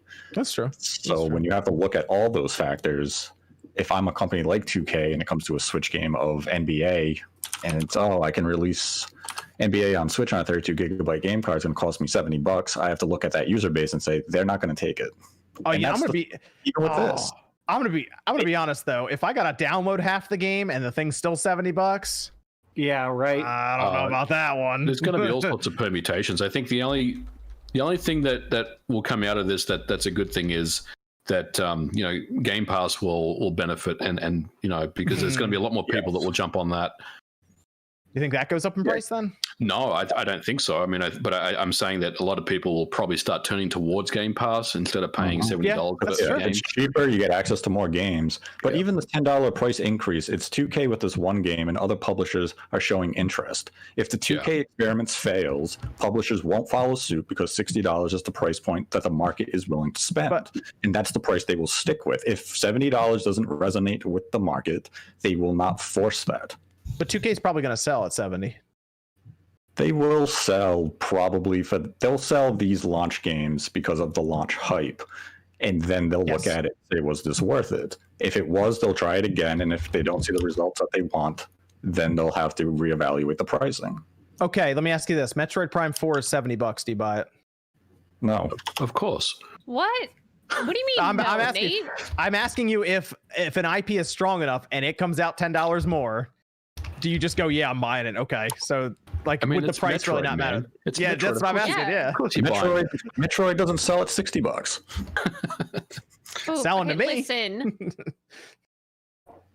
I think as a fan of these series, yes. I think if I was a more general consumer, for me absolutely with not. Metroid, if it's a first person, as we all expect, I'd have to look at what it's going to come with for me to want to spend that much. Does it have actually good multiplayer? Am I going to want to play that multiplayer? I don't know. I think people were freaking out so much that they would be like, yeah, of course I'm buying it, and I'm getting the European special edition as well. Of course you are.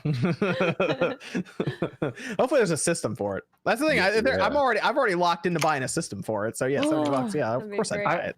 I got the Diablo Switch. That's the only Switch I ever need. I'm sure there's a lot of examples people can think of that would get people to be like, yeah, of course I'll buy that for $70. But like a sports game, it's like, it'll be half price in like 3 months. Yeah, it is interesting to see if other companies will follow suit. I suspect they will, but I also wonder, if they'll start going down that road and then maybe just kind of back off. But the other thing is, I mean, most of us have Amazon Prime and things like that. I mean, you're always going to get that discount anyway on when you check out a game to pre-order anyways. So it's not really going to be that big of a deal if the prices do increase to $70 across the board. Elder Scrolls 6, $70. You buy it? Yeah. What's the other one? Starfield? Really? No. Oh, I'd buy that. Yeah, me Only if one. Bethesda could guarantee that it was bug free. Oh, well, that's not happening. Never happening. I ain't buying it. Bug-free Bethesda? You got to wait at least a year for the community to fix it for them. Oh man, I'm sure there's a game for everyone out there that'd be like, yeah, I'd pay that money. There's probably a game out there for everyone where they'd pay $100 for it. You just got to figure out which game it is for them. Chrono Trigger 3. Yes. New Chrono Trigger. I mean, how much is Smash Brothers now if you add up all the fighters passes at this point? Ew, it's over $100. It's the first one was 60, 70, 80, 90. Yeah, it's $110 for it because the first one was $20 and the second one was $30. Yeah. But people see the value in it, so they're like, yeah, it's fine. Well, consider games that are out that are free to play that have microtransactions like Fortnite, and think about how many people have spent over $100 on that game. Oh my god, I know someone that's easily put at least 2K into Fortnite. Oh, I'm not even kidding you. People do more than that. Thing with these sports games. League, yep. Yeah. Oh yeah. People put thousands of dollars into NBA, and we're having a panel right now where people saying, "Well, I'm not going to spend $70 on it," but there's a guy who spent $7,000 on it. That's why they should work to. That's why they should make the price of entry lower, not higher, because those people exist. But the problem is that the vast majority of that base does not partake in the microtransactions. So if I only have a 15% engagement who are actually buying microtransactions out of a 10 million base, then I need that initial upfront. I need that money immediately, and then I'm going to milk it from that base who continues to hand over money. So I want a high first entry cost, and then I just want to see what my long-term goals are. And that's where Madden and FIFA and NBA, that's where they make the money. That's where Grand Theft Auto 5 is making money from GTA Online with microtransactions. It's not the initial $60. That's because they basically give the game away at this point. If you buy enough shark cards, they just give you the game. Like they just give it to you. There's like, here's GTA 5. You bought enough shark cards. One of the cycles on PC for GTA 5 is that you get it, you put hacks in it so you can have fun with the hacks, and they ban you, and then you just buy a new copy, and you just keep cycling that forward. My thought about this is if they had twice the user base, would they make more money if the game was 50 instead of 60? Feel like twice the user base. If they had twice the user base overall, and they had ended up selling these things for like $20 a piece, but they had twice the user base, would they take the chance and see if any of them turned into? So they ended up with more whales over time. Would they end up making more money? 2K try that with what was it? NFL 2K6. What? They tried 5. That was 2K. But that was before microtransactions existed for them. But they want to undercut the Madden by hopefully outselling Madden. Well, no. Yeah. But then that's when Madden signed the deal because wait a minute, they were doing good. They were actually doing good, and then they were doing stupid EA got so scared they dropped the price of Madden to $30, and then they signed the exclusive deal right after that. That would have worked if EA were punks.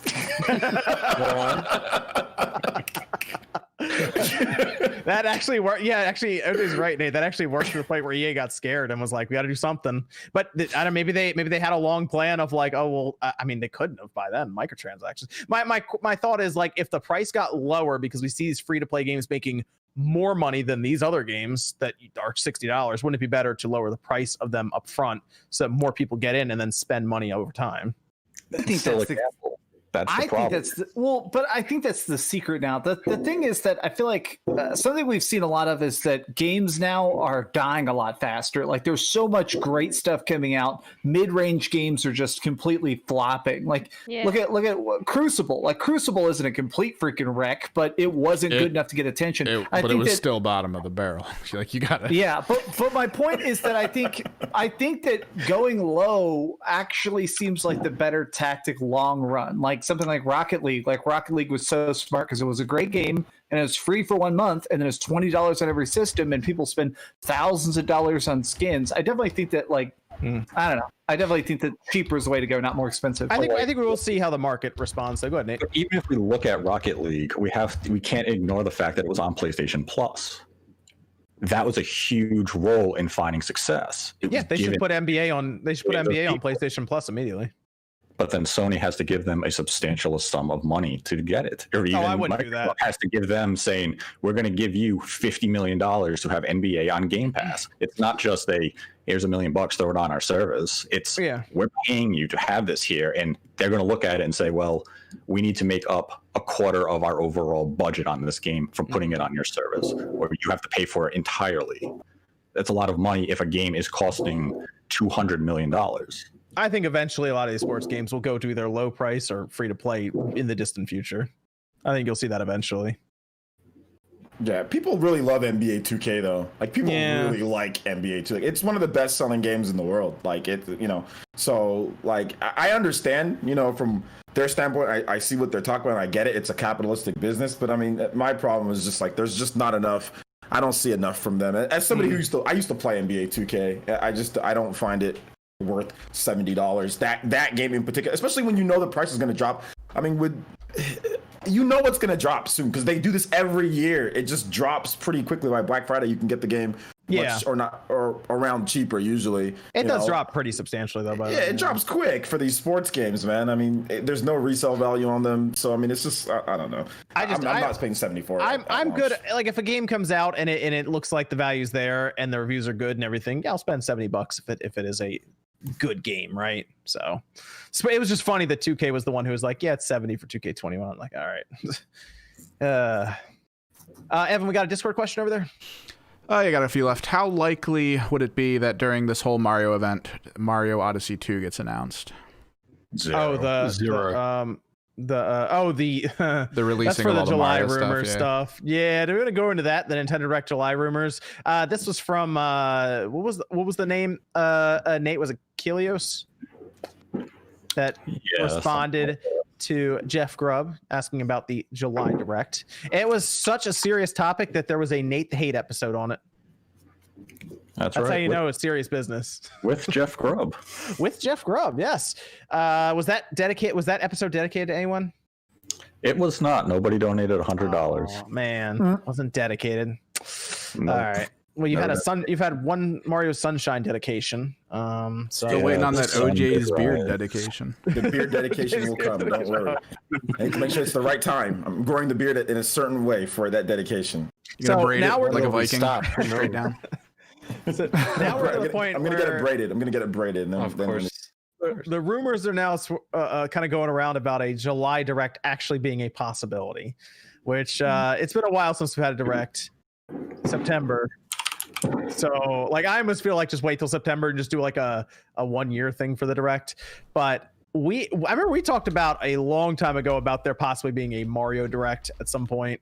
Just because it was the anniversary for Mario and they're doing things outside of gaming. But they did have the theme park was delayed. Yeah. Opening. That kind of hurts it a little bit because I was like, oh, they could show off some of the theme park here too. That kind of hurt a little bit. They have their Lego set though, right, Nate? They do. You getting that Lego set, Nate? I am not. Okay. I don't understand the point of that Lego set. It's you know what I noticed about that? The Lego set's a little more expensive than I thought it'd be, to be honest. How much is it for that Lego set? Get it. It's not like you don't. It's like $70 or $80 for some of the sets. They got Switch tax, and it's not even a Switch game. This is a ripoff. That Mario license though is like I'm sure that's pricey. So. But it's not like a normal set. Like he jumps and things spin. Like it's a toy instead of just a Lego set. I don't get it. Anyway, let's say that there is they're doing the Levi's closing stuff too. That's really expensive as well. But let's say they are doing a Direct this month. I almost wonder if they would just do a Mario Direct and then take like Pikmin 3 and announce it on Twitter like next month or something, and just go full on Mario Direct. I think it's going to go a different way. I think it's going to be a mini. If it's going to be a Direct in July, which seems, although we got the tweet from a reputable source, it seems, and Nate and Jeff and myself talked about it on Nate's show the other day, but it seems very unlikely that Nintendo could put a Direct together for July. But let's assume that they have general Direct. A general Direct. Yeah, I mean, I would say if it's going to be a Direct, it's probably a mini. And look, I don't know if it's the Mario Direct. I think it could be the Pikmin Direct mini, and then the Mario stuff comes later on in the year as a holiday thing. The Mario thing doesn't sound right. The timing doesn't sound right for me right now that they would announce that at this point. When did Mario originally launch? Was that in September? Like Mario back Odyssey? In the day? No, the original Mario that they would do the anniversary for. Was that in September? Well, I'd have to go back and check. Yeah, I'm not sure. Yeah, because then that would actually make sense to wait till. But then, could they wait till September to announce Mario 3D World Deluxe? We'll just call it Deluxe. Mario 3D World Deluxe. Mario Remastered Collection. Could they wait that long? No, they cannot. October 18th, 1985. Oh, they're not waiting that long. Yeah, October 18th. That was the original release. I think here, October 18th. Yeah, in Japan it was September 13th. September 13th. Yeah, I don't think they wait that long. I think these things need to be announced by No, August. They can't. They can't wait till September, especially if we're looking at it as having 3D World and a 3D Mario collection all by the end of the year. Because at that point, if you wait until September, you need at least 30 days for Japan to take physical pre-orders. Yes. So at that point, we're going to the mid-October to take a physical pre-order of 3D World. And then you're going to have a 3D collection, I guess, come out in November. It's a lot of Mario in a very limited time frame. Yeah. You're better off with one of them probably coming out in September, the next one coming out in November. You have a little bit of spacing. And you also forgot the limited edition Red Mario Nintendo Switch. That's right. You have to do that, right? Like you have to do that. Yeah, you do. Oh man, they're really good. I might have to buy that. It is a 35th anniversary one. I'm all over that if that gets announced. Special branding. Yeah, I think a lot of people are gonna that's gonna sell out immediately if they do that. Yeah, especially if it's all red. I'd have to buy it if it's all red. Yeah, that sounds cool. I don't know. Yeah, I might grab one. Yeah, that remaster collection is you know what, that does seem like something they would just put together in a mini. Yeah, like we're talking about a lot of remasters. We're not talking about like we're not talking like Breath of the Wild 2 is going to be in it or something. We're talking about a lot of like ports and remasters, different games. It does sound I mean, I know it's Mario. It does sound kind of like a mini. But I also feel like in 12 minutes, because a lot of the directs are like under 15 minutes, the mini directs, I definitely think that in 12 minutes you could show off gameplay for all 3 or 4 of them in detail. Like, that's all you need. It's remasters. It's not like you said, it's not Breath of the Wild 2. Just show it, tell the price, we'll buy it. I mean, it's going to be, I think it's just going to be a $60 game, and it'll have Mario 64, Mario Sunshine, and Mario Galaxy 1 just all in there. I'm just going to be curious how much work they actually put into it. That'll be 0. Yeah, I mean, the thing is though, they'll put it out there and it'll sell tremendously well. Like, I think they'll put some work into it. I mean, I would expect Mario 64 to run at 60 and have widescreen and those enhancements. We've seen Galaxy running on the China Nvidia Shield, upscale to 1080p 60. It looks great. So I would expect a similar, visual fidelity of that. And Sunshine, well, I mean, it's Sunshine. Who knows what they're going to do? You don't have to do anything to that. It's just fine. It's good. It'll perfect. Yeah, right. On that. Just go ahead and start marketing. Get the commercials together. Just Mario Sunshine. Perfect game. I'm telling you, when they announce it, Mario Sunshine will trend on Twitter. Yes, My people are going to roommates sit there and express their disappointment, saying, "I remember this being better than this." my roommate's dog is so afraid of the fireworks. She keeps getting in my lap and farting. This is just absolute hell. She just keeps farting right on me. I do that too when I get scared. I will. Oh, I will be curious how they deal with some of the stuff that you would need the analog trigger for in Sunshine, though. That'll be interesting to see how they do that. Jordan, you on that Mario collection? Oh, absolutely. Yeah, I'm down for that. Mainly for Sunshine, of course, the best game. Of course. Galaxy still looks really good on the Wii, by the way, because I ordered a Wii the other day for a project. So I turned it on to just double check it, and they left Galaxy in there. Is it just gonna be Galaxy 1, like no Galaxy 2 at all? Galaxy 2. Right. It'll be Galaxy 1. Yeah, that's the idea. Yeah. What if it's just Galaxy and it combines one in? Galaxy 2 is like the best 3D Mario game. So Galaxy 2 is like on point. Is really good. It's great. So they maybe they'll do something with that on its own for like next gen or something. I don't know. By the time that they probably run out of time, so yeah, go back for that too. Anyway, do you think it would be at the end of the month then, second half? I mean, if it's a mini, they'll just drop it whenever they want. It depends really what it is. If it's a Mario focused direct, then they would probably want to do it the week of or the week before Paper Mario releases, because you can throw a Paper Mario trailer in there. You can get a little hype leading up to that or the reviews, and then you can do the 35th anniversary of Mario as a focus, and you can even go an extra step and say, oh, this September, for the anniversary of our Nintendo Switch Online service, we're adding Mario All-Stars from the Super NES part to the service, and that would fit in the 35th anniversary theme. Okay. So I think I'd go more towards a Mario Direct. If there is a mini, it's kind of like Jeff was saying on our show, you're kind of kicking third parties in the ass when you told them in late May, we don't have a Direct, announce your stuff when you want, and then Nintendo's going to come out 8 weeks later and say, haha, look, we had a mini Direct and we didn't want you in it. I'm going with but the pandemic, in Japan has kind of eased. People are going back to work. There's more certainty now about when dates of games are releasing.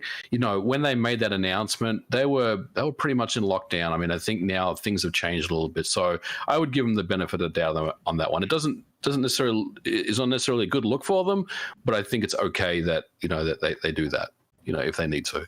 It's a lot of information to relay in a very limited amount of time to get trailer cuts, scripts, and everything compiled. When we're looking at a general direct, typically can take 3 months. Even a mini can take 2 months. This would have been something they would have had to begin production of E3 week if they want to air it in July. I'm going with the 15th. That's 2 days before Paper Mario. 14th. No. The week of Paper Mario. I'm saying the 23rd. I think it's going to be a week before. It can't be the 23rd. It can't be the 23rd. It could be the 23rd. It could be the 23rd. No, that'd be messed up if they do it on the 23rd. Oh, no. Well, companies have to compete sometimes. Oh, what? That's the same day? Has been good. Different times, I mean, though. The ultimate Paper Mario has to fight Ghost, so No, the 23rd is supposed to be based on rumors that are on Twitter. Okay, not because I guessed it the other week, but is when the Xbox event's happening apparently. I think that'd be such a Nintendo move to just swoop in there. Like, how do you feel about Mario? Oh yeah, Master Chief's in the back. That's a Sony move. That is. All right, Sony yeah, move. that's true. Yeah, Sony will drop their pricing or something that day, or do something weird or something. Yeah, wild 2 hours before they're gonna drift in there and go, "Hey kids, check it out, $500." We'll see. Evan, we have any Discord questions over there? Couple left. Getting into the trolley / poking the bear ones, but we'll see what will we have to wait for the Switch 2 to see increases from Nintendo and third-party companies? What do you mean, like price increases? No, most likely just I guess more stuff or more rapid release of third-party games. I don't know why you put Nintendo into that, but third parties I imagine would be probably because I mean Nintendo's been missing a bunch of third-party games recently. Like I was almost positive Tony Hawk would have gone to it. That surprised me a little bit. I mean, I don't think it's going to wait till next gen for that. Like Apex is going this fall, this holiday. I would say when the Switch 2 is not out for another 2 to 3 years, probably 2.5 years. The Switch more. Yeah. So it'll be a bit for that anyway. No, I just think it's just a strange situation for some of the third parties, especially what's going on this year, to get everything worked out for that. There are some third parties I was surprised that missed the Switch for some of their games. I even thought Crash might be there. Like that wouldn't surprise me too, but I guess that's Activision, OJ. Yeah, my favorite company. I'd give that a year. Yeah, I know, but it did pretty well on the Switch. That's why I was surprised. Well, That was also a late port. Well, my uneducated opinion is that they're super obsessed with trying to launch it on Xbox One and PlayStation 4 before the new consoles come out. So they're like, don't even look at the Switch right now. It needs to be released. Oh, so they can have it ready for launch. Yeah, they need to sell it. They cannot. No. Yeah, they cannot afford it to be a delay. It has to be perfect on launch a month before the other consoles. Gotcha. We have another Discord question, Evan. Thoughts on Sony thinking they're entitled to good scores regarding Last of Us 2? Oh, that was based on that was interesting. That was Max. You talked. I did a video. Right? Yeah, I did a video about it. Yeah. So what happened is one of the places online got contacted by Sony or it was Vice. Well, so what it was is that it was Vice did a review of it and they talked to Naughty Dog. Naughty Dog sent them the game, and then all of a sudden, after they reviewed the game, they said it's great, but they had some issues with the story. A Sony representative reached out on behalf of Naughty Dog to question the review and basically try and like kind of break down the validity of it, and said that their criticisms were not valid and stuff like that. Like super weird and inappropriate. So we've all reviewed games. Typically 99.99% of the time they send you the game, they tell you the embargo, and then they just disappear because they want your honest opinion. They just want to be hands off. They just go, okay, hopefully you love the game as much as we enjoyed making it. And then they just disappear and they don't talk to you again until like the next time it's time to talk to you about a game. It's super weird that they did that. That seems kind of unprofessional. Yes. It's not uncommon. It's not that uncommon in the industry. Everyone said they had. It's just a bit of a bullying tactic. You said You said it's unfair. It depends. The problem, we see the Vice where they said, okay, I was contacted, the conversation was cordial. This is, you have to look at the review. I'd have to actually see what Sony's person said, because if you publish a review and you have things factually incorrect, they will contact you and they will ask you saying, well, here's the mechanics of the game. You got this wrong. What happened? Why did you misunderstand? Was it something on our side, or was it you as the reviewer didn't pay attention? Sometimes it's just for clarity's sake. But sometimes I read the review. They question the story. So a different interpretation of the story and what happened. Well, yeah, they said that. Just how did you come to this conclusion? We're curious how you got there. You didn't explain it in full in the review. Can you help us understand how that happened? Sometimes it is a bullying tactic of, well, you gave our score a bad, you gave our game a bad score. when you ask for our next game, well, we might be a little hesitant to give it to you. There's a lot of nuance and context. That's like the main bullying tactic. Yeah. So in 4 years of like hardcore reviewing games, like almost 5 years of hardcore reviewing games, I've reviewed hundreds and hundreds of games. Once I've had a company ask me to take down a negative review, which I did not do. And once I had a company mad that I had an angry review, and they basically like asked me to play through the game again. That's all I've ever had.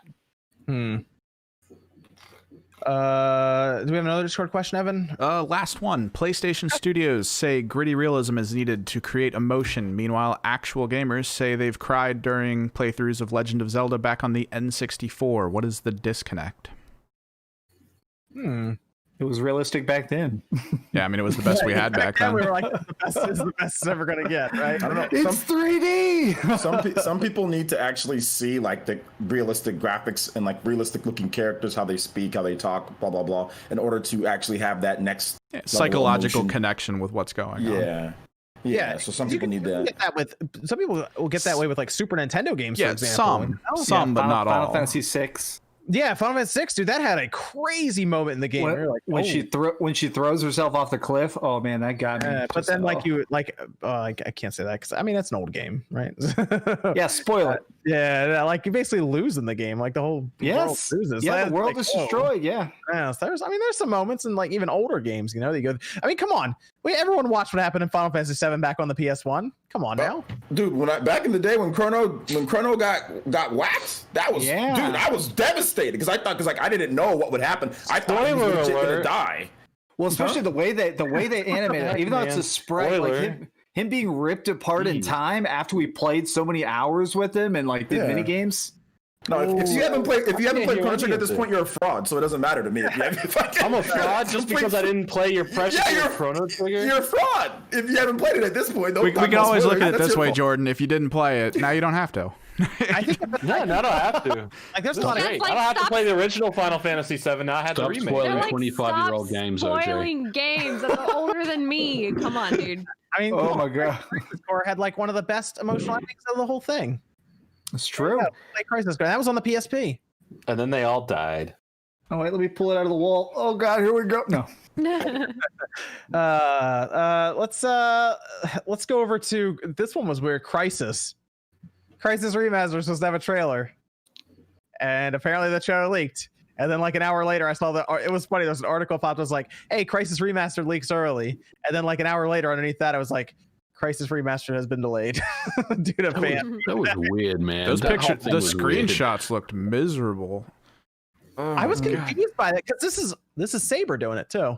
I don't know. I don't think they looked miserable, but they did look like they popped as much as I thought they would. And Nate did tell me that maybe it was the compression of the video, which, you know, if there's one game that's going to get chewed up by the compression, it's Crysis because of the blades of grass and the leaves and everything. But it didn't really have the desired effect, I think, as far as the way it looked. The color looked off on it. Like it flat, looked oversaturated. Very flat.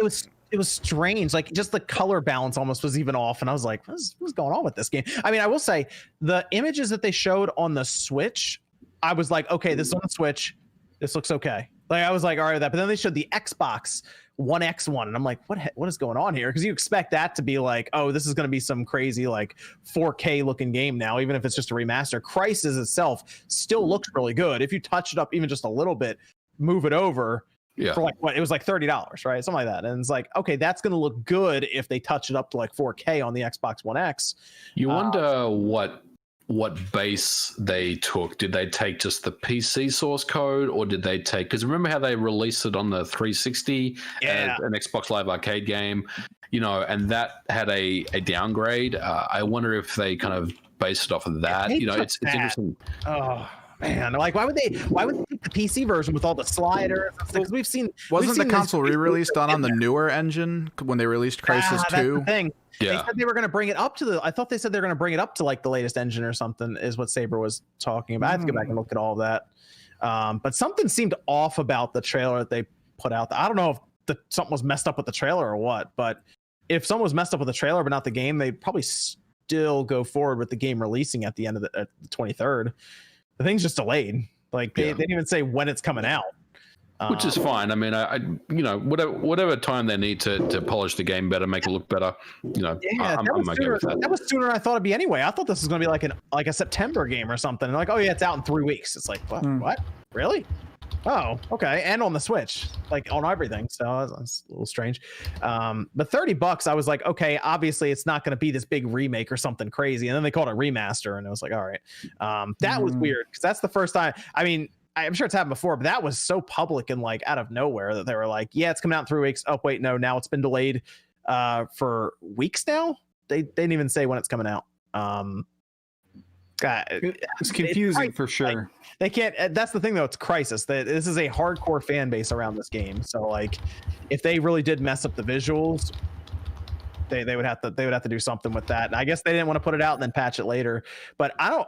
Are they going to be really be able to fix this in like a month? They said the new trailer's coming in like a week or two. I think they can. I mean, it's Crysis, right? I mean, it looks a certain way, it plays a certain way. I really think that they can get the game, looking and playing the way it's supposed to. So I don't think there's any concern there. But they're just gonna tinker around in the shaders to try to like push shadows and saturation a little bit. Yep. Okay.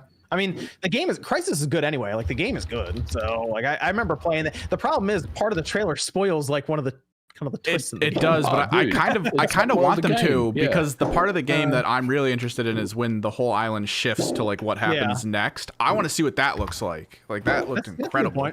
Yeah, I mean that would like slap up people's PCs back in the day. So I'll be curious to see how this remastered one does. So. Nate, you all right over there, man? That's not me. It's me. It's me. Yeah. It sounds like someone's kicking a filing cabinet. like in the next room. I'm gonna jump on. I think people are shooting guns near my house, and I have directional mic, so you're not hearing it, but it's freaking this poor dog out. It's actually it's okay, MVG. It's got the background. It's got the ambiance. It's got the background noise going. It's for the. All right. It's okay. People will forever know. They'll go, when was this recorded? Pop, pop, pop, pop. Oh yeah. If we were a more professional, prepared podcast, we would have like everyone be in a sound booth right now. Soundproof booth, yeah. Well, no, we would have like we would have Evan put like fireworks up on the screen or something. I mean, we did snow over Christmas, but I did just get home for this. Yeah, we were a more professional podcast. Here, I'll put some fireworks in my background here. There you go. There's nothing wrong with having fireworks go off during a podcast on 4th of July. I'm sorry. I think that's just natural ambience, in my opinion. So yeah, I don't care. Do we have any other? Discord's clear, man. Discord's clear. All right, let's go over some of the I'm going to pick up Crysis as soon as it's I'm going to check it out. I do too. I want to see how it runs on the Switch. I want to overclock the Switch. I want to see. I'm not doing it on the Switch. 60. I'm doing all that stuff. Evan, you're grabbing it on PC, right? I just want. Yeah, I want to go back. So little 1060 that could, right? We got to get you that one of those RTX cards. I looked into it, man. I was debating, but it was like $600 for the one I was looking for. Jesus, which one? The 2070 Super or the 2080? I think it was a 2080 that I was looking at. I mean, I'd go down to the 2070 Super. It's very minimal difference for $100. But the 3 series. But I don't know when that's. Apparently, it's coming soon. I don't know. Ryzen already got delayed till next year. I'm gonna be so mad. I'm gonna click order. It's gonna get to my house, and they're gonna be like 3 series. Yeah. The Ampere's coming, dude. I'm telling you. I'm gonna relax on it a little bit. I'll go back over here to. Here we go. Mac Mega says, "Glad to see the first lady of the Spawncast back. Welcome back, Miss Click." Oh wow, that's so nice. Thanks. Shamsa donated $100. No message. Thanks, Shamsa. Thank you, Shamsa, the official sponsor of the podcast. Official sponsor of the world. Shamsa's awesome. Shout out to Shamsa. The originator of the Sunshine dedication. Yes. Hey, Shamsa knows what's up there, having Nate dedicate an episode to Sunshine. That's true. And a webcam. Yeah, Nate. I approved the webcam last week. Oh, man. Thank you, Shamsa. Appreciate it. Let's go over here to some of the super chats as we finish up here. Ian Charles says at $70, which is like $95 Canadian, puts games at about $110 tax where I live in Ontario. I'm going to be hypercritical of gamers. no more day one purchases. That's for sure. You want to definitely pay attention to reviews at that point. Yeah. Not just pay attention to them. Find a reviewer that like their game taste is very similar to yours, because you could easily follow someone who you're just going to hate all the games they love. Definitely subscribe to Dreamcast Guy. I'm getting close to 200,000 and I review everything.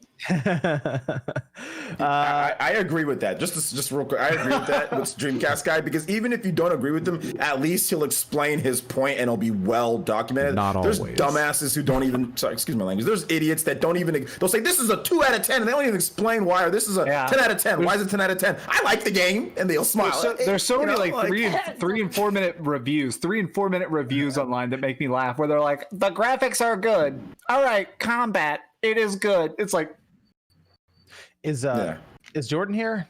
Dr. Claw says, Jordan, your Snap Station video is great. Loved it. Congrats on getting the station. That's such a cool thing for the collection. that video is so good. It was a good video. I agree. Jordan's not here for that. That video was awesome, man. Love that video. Mr. Pete says, OJ, I've never seen Phineas and Ferb, but it looks like trash. Yeah, it does. I've seen it. I watched it with my daughter. I mean, I don't like it as much. It's not trash, but it's just not like the people putting it on this pedestal like it's the Michael Jordan, like it's the Jordan of kids cartoon shows, and it's just not. It's more like the Johnny Stockton or the Karl Malone of kids cartoon shows. It's the guy watching the game. It's a Johnny Stockton. You didn't win the championship, but you're pretty good. You know. I mean, I think you're comparing two different That's disrespect generations, to but- Stockton. No, Johnny Stockton's good, but he's not the GOAT. He's not near the GOAT. He's not Jordan, but he's good. Rukia X-Play Network says, happy 4th of July and keep up the good work. The Robot Chicken says, last episode I asked OJ if his excitement for the Pokemon Unite announcement was worth it, and he said, I was making stuff up. I checked, and I indeed was wrong. What OJ was referring to was Pokemon Snap. My bad. It's all good, homie. There you go. Andy Ackerman says, long time no see. Good to be back. Good to have you back, Andy. What's up, Andy? Shadow of Nexus says Super Mario Sunshine over Breath of the Wild. Good lord. What?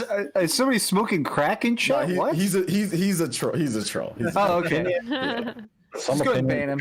Wrong. Zaire Miller says about 20 hours in Last of Us 2. While it isn't a 10 out of 10 like the review said, I personally liking it so far. Anyway, do you think Naughty Dog's next game would be something completely different after Last of Us 2? Yes. You think they'll go back to Uncharted, or you think they'll try new IP? New IP. You really? Okay, I was betting on Uncharted based on nothing. Just my own speculation. I do think that, there's a lot of water. I would lean towards a new IP, but I can't rule out, at the end of Uncharted 4, maybe the daughter has grown up and has her own adventures, so maybe there is more in that universe coming. But I would say probably a new IP. Probably easier for them to create a new IP at this point than to try to take some type of story or try to make something of The Last of Us. Yeah, The Last of Us. It's just easier just to create something new and just go from there. Well, if they build it like now, they would start building for the PS5, new IP for the PS5. That'd be pretty. Well, just take the what's it called? Just take what they did with the Last of Us. Take that engine and just make something.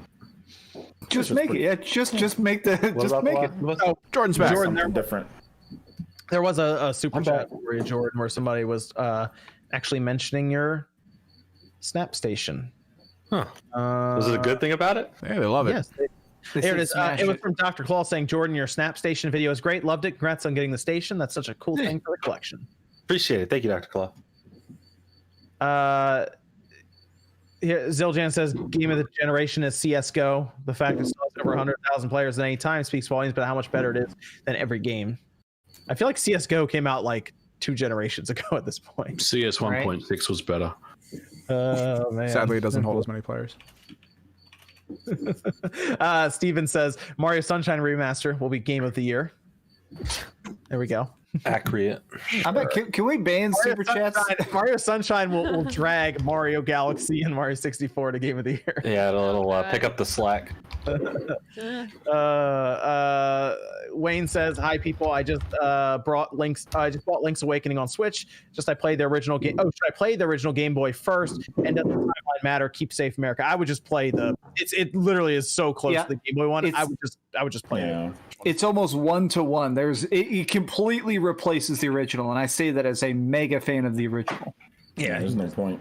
Yeah, you can go back after you're done with the new one, then go back and kind of see like, hey, okay, what the differences between them? You know what almost would have been cool is if they had matched it up and had it so you could press a button to go back and forth between them. Mm-hmm. Like how Halo did that at one point with their like that would have been cool to see that. Dragon Quest has a little bit of a feature like that too on the Switch. Dragon Quest 11S has something like that where you can go to the 2D mode, like the retro stuff. Yeah. Kind of back. Yeah, that would have been cool though if they tried doing that.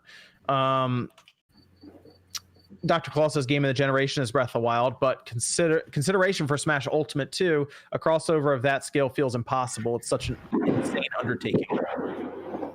Maybe it's a crossover. Yeah, right. It does have so many different generations just packed in that game as it is. Yeah. I was rewatching the Etika reaction when they did the Everyone is Here, and Etika just loses it because they just keep showing. It's like, oh, Snake's back. Oh, Cloud's back. Oh, okay, Bayonetta. Oh my. Yeah. His Ridley greatest thing ever, man. Yeah. Like, oh my god, I missed that dude. Andy Ackerman says, so long as Fringe stays our adorable little teddy bear, I'm good. I'm an adorable little teddy bear. Aww. Apparently. Can we get a teddy bear? Can you make a drawing of a teddy bear with Jordan's face on it? No. Yeah, I'll buy that merch. I'll buy it too. Jose for Life says we all need a 30-inch sub in our lives. You think Sean ordered 2 of those tonight? Subwoofer. Well, you think he went for a full 60? No, dude, he's annihilating grandma's cooking. He'll order 2 of them for tomorrow. Oh man. Then the casual Canuck says thoughts on the PS2 game Extermination. It's good. It's not great. I've played it. It's all right. I don't think I've ever. I don't know. I don't think I've ever played that.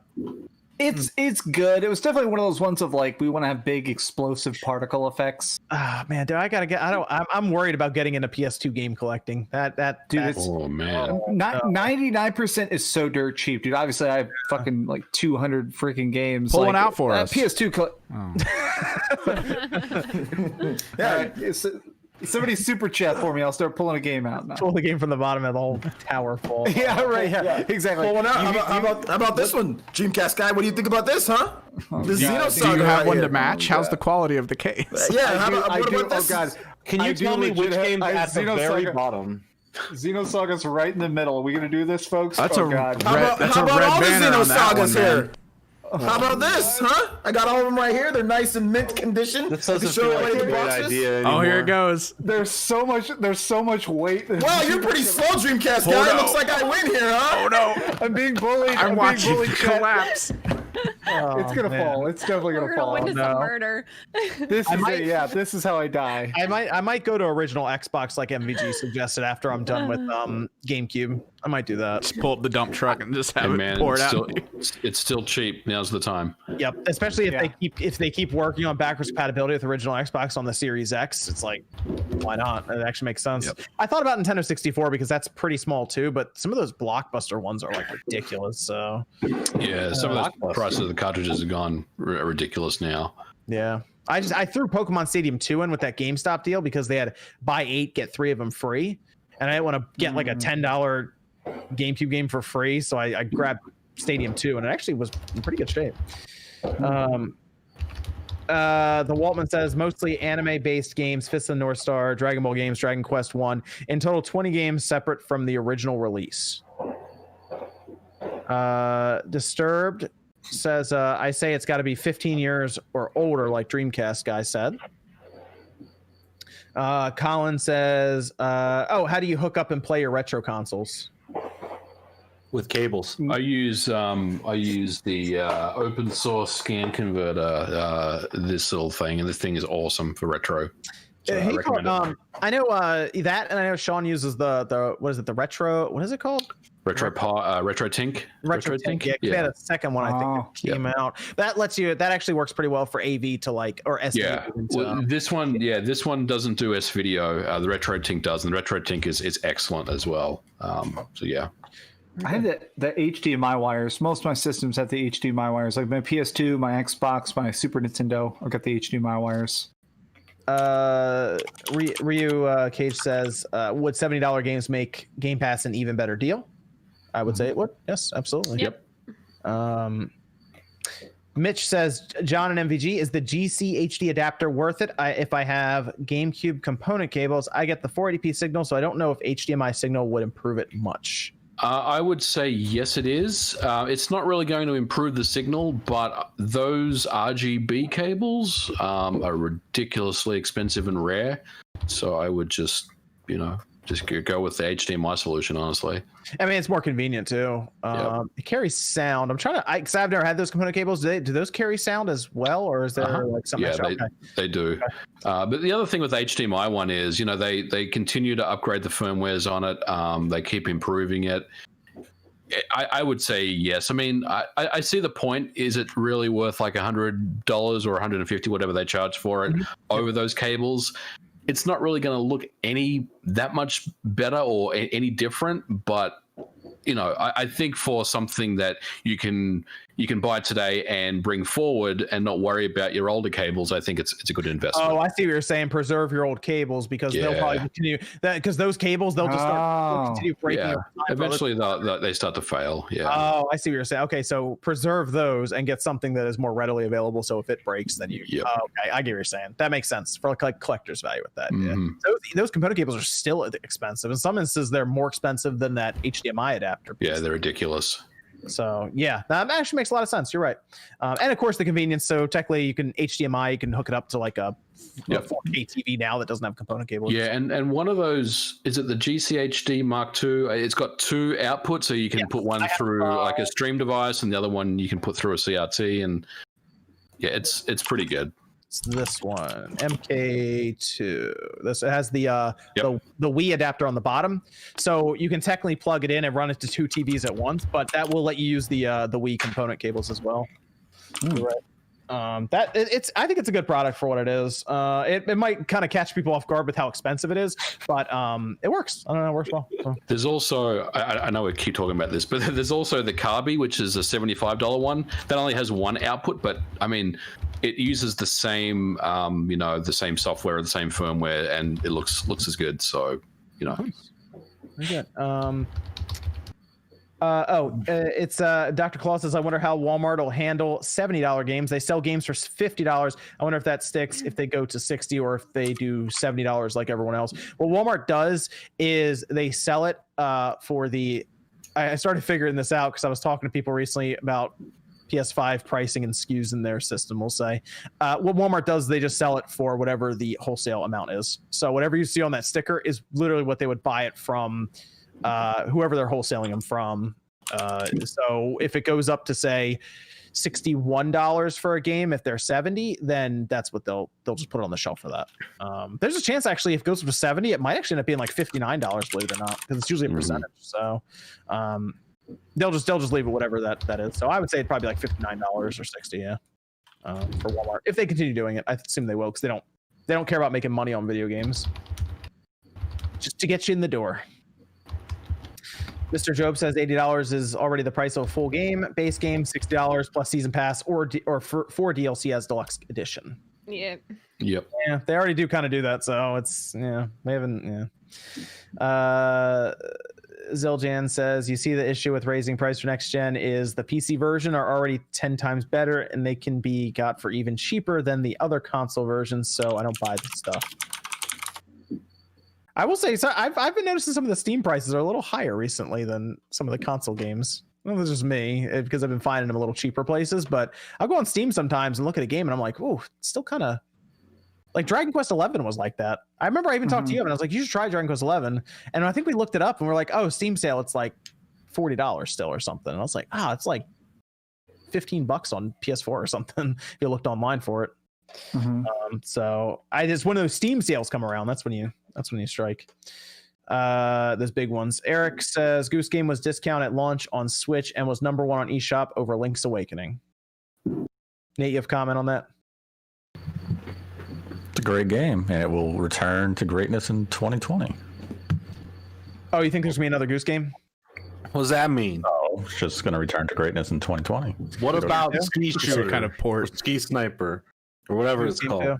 Nobody knows what Ski Sniper is, and no one should know what Ski Sniper is. Everyone in this chat, I guarantee out of the 3,000 people watching, 2,000 people know what Ski Sniper is thanks to you. Well, as long as none of them... A bunch of people Ski Sniper.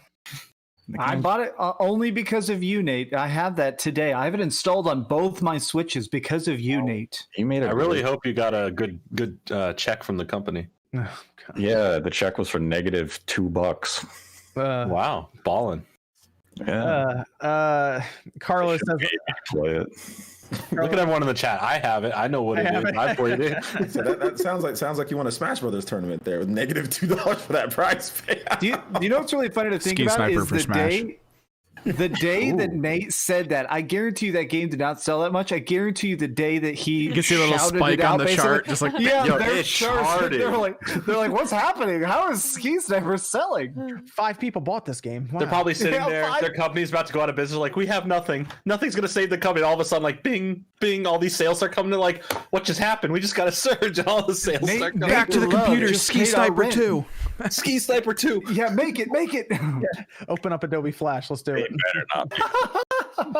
They're going to make a second just because you talked about it. RPG Maker. Let's go. You funded it. Yeah, you funded it, Nate. Wow. Good guy, Nate.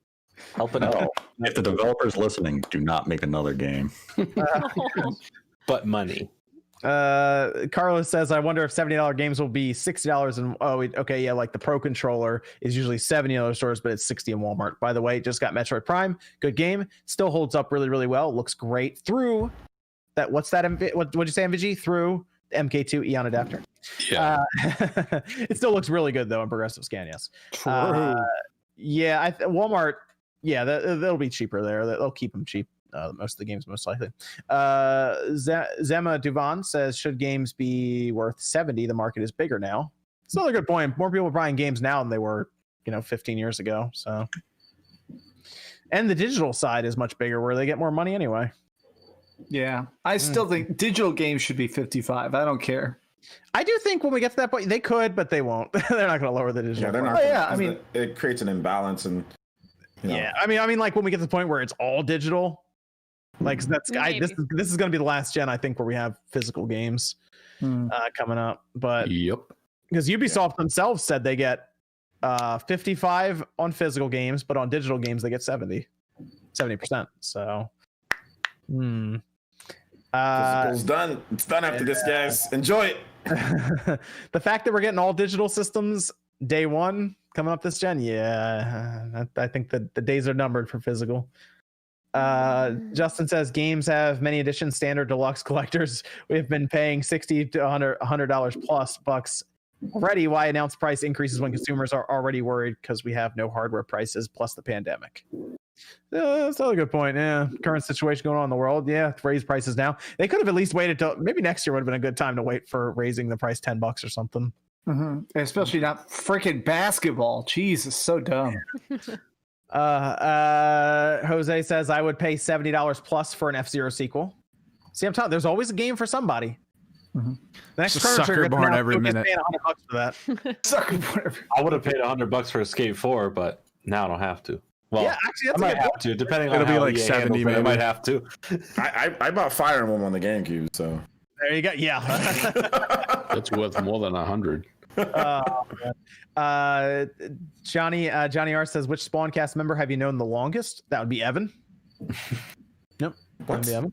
how? Woes.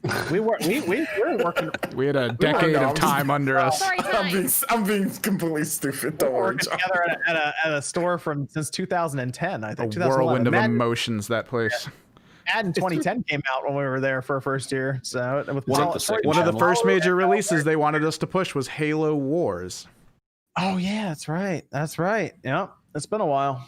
It's weird to think I've known you for over 4 years now, because I think the first episode I did was in I think it was March 2016. That's when I met you, Spawnwave. That was a long time ago. Yeah. Sakon10 says, is Sony really being acquired by, is SNK really being acquired by Sony? No, the parent company that they're looking to buy is not actually linked to SNK. So I wouldn't worry about that. It's not going to be SNK. Eric Popovich says, played Sunshine today. My save having 20 star sprites already. Got 12 more in the 3 hours I played today and was furious with the controls. Needs work. Nate, you have a comment on that? Xavier says, I legit bought Chrono and Final Fantasy 6 so I could play them for the first time. Yeah. Eric Popovich says 24-ounce cans and Twitter bans. Zildjian says, what's the point of Crysis Remastered? It was built for a dual-core CPU and GPU with less than 4 gigabytes of VRAM. Just a code on G2A. It will run on a potato. Can it run Crysis? Come on. That's why we want it. The Switch can't. The Switch before it came out. Remember that? Yeah. It can. There we go. Let's go around here and finish up as I go through some of these final super chat here. Oh, Vanessera did say, great show as always. Weekly shout outs to Nate and MVG. Thanks, Vanessera. Thank you. And Chris says, Dreamcast guy treating that doggo right. Yeah, she's still so scared, honestly. As soon as this is done, I'm just going to cuddle her. She's really freaked out. So, yeah, I'm going to take care of her. Oh, you can hear her whimpering. Yeah, she's right here beneath the chair. She keeps licking my hand a bunch, which normally she doesn't do because she's just so scared. Let's go around. Let's go around here. Max, where can everybody find you? YouTube.com/Dreamcast guy. I want to thank everybody actually for all the new subscribers. This has been a record-breaking month, 2 million views, like 7,000 new subscribers, just absolutely crazy. Just thank you everybody who's been sharing the videos, who's been liking and stuff. Honestly, I can't thank y'all enough. Everybody's already done so much for me. Just a huge thank you to everybody. What about Jordan? What you got going on, man? Let him know.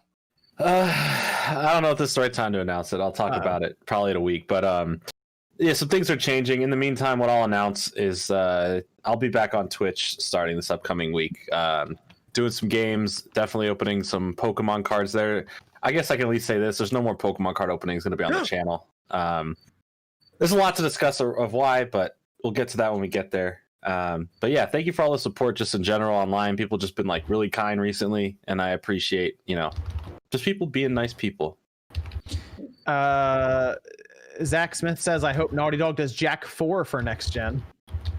Somehow I think they probably won't do that with the way Naughty Dog does. Although I would like to see the Jack series on the PS5. I think that'd be pretty cool. Be nice, yeah. Collection or something. Be cool. Oh, yeah. And Dr. Claw says, Dreamcast guy pull the bottom game in the pile out. That would go over really well over there. Right? How much did he super chat? If it's $1,000, $2. $2, motherfucker. What's the bottom game on the stack? What is the bottom game? Yeah, the very bottom game is. Let me move my stack of strategy guides here. It is Hitman Blood Money. Odin Sphere, yeah. I like that game. That's good. Everything. I only get good games. Cody says PS2 games were so sturdy. Actually, they were actually. Now I think about it, they were like thicker plastic.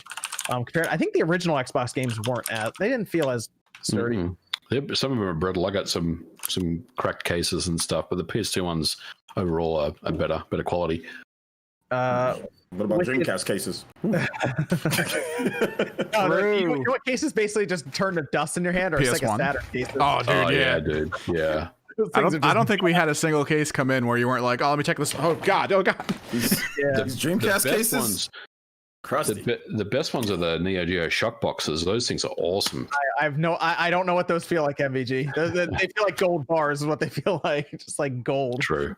How many of those do you have, MVG? I only have 5, and I have the cheaper ones. I don't have any of the expensive those the big ones. Plastic boxes? I thought we had 2 of those. Sturdy though, because how heavy those cartridges are, dude. Yeah, they're ridiculous.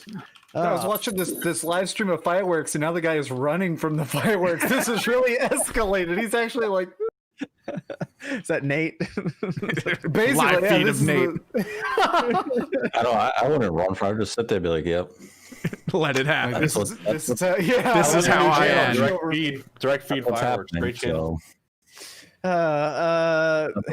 Wicked Grom says I have almost the complete NTSC set in games. I have the complete consoles and a few kiosks and a cabinet for original Xbox. It's my baby. Damn, man.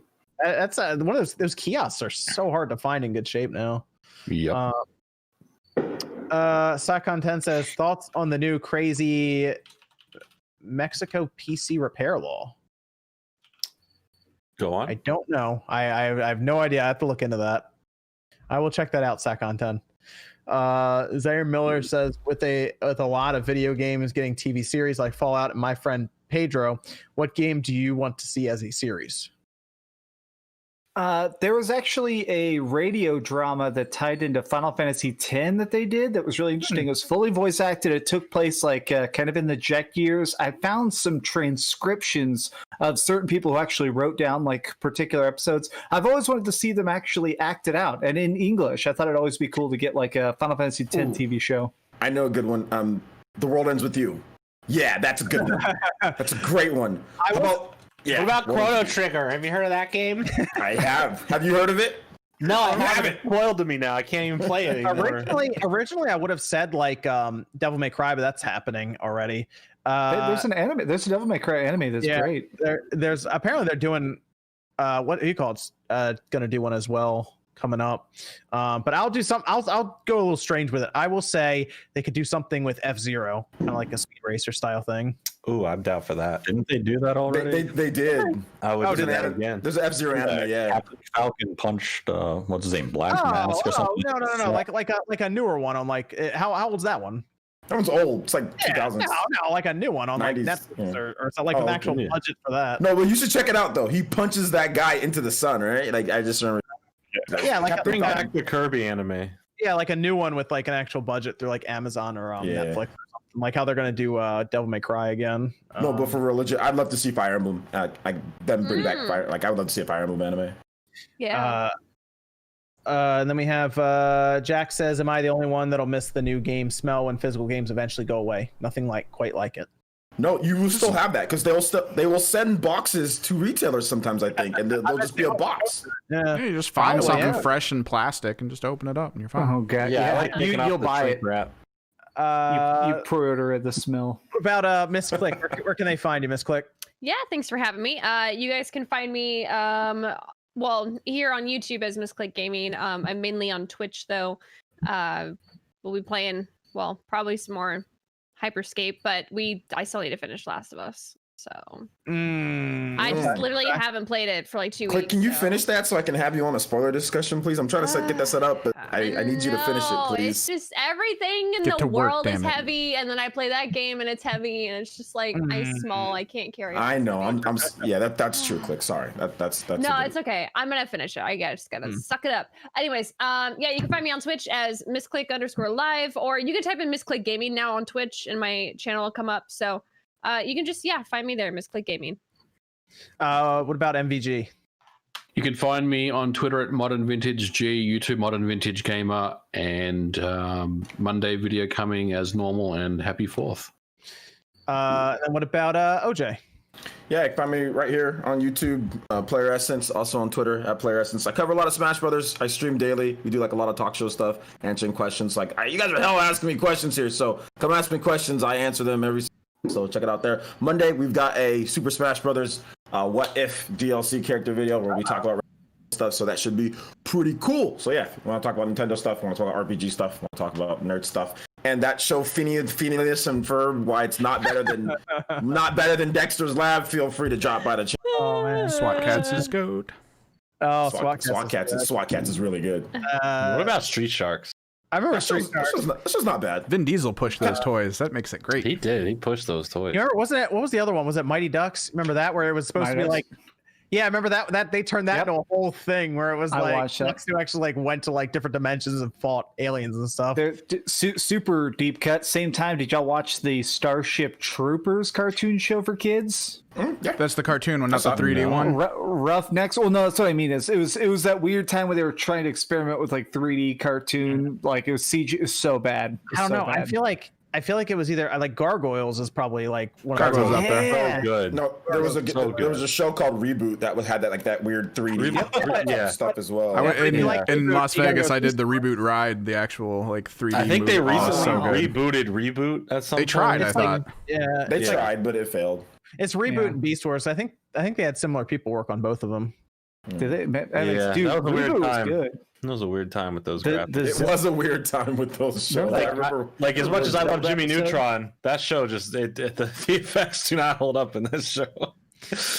Good time. This is from Nope saying thoughts on all the stuff coming to light featuring minors in the Smash Bros. Competitive scene That was and earlier intended on, yeah. response. We talked about that earlier on. I would check that out there because I actually went over it for a bit there.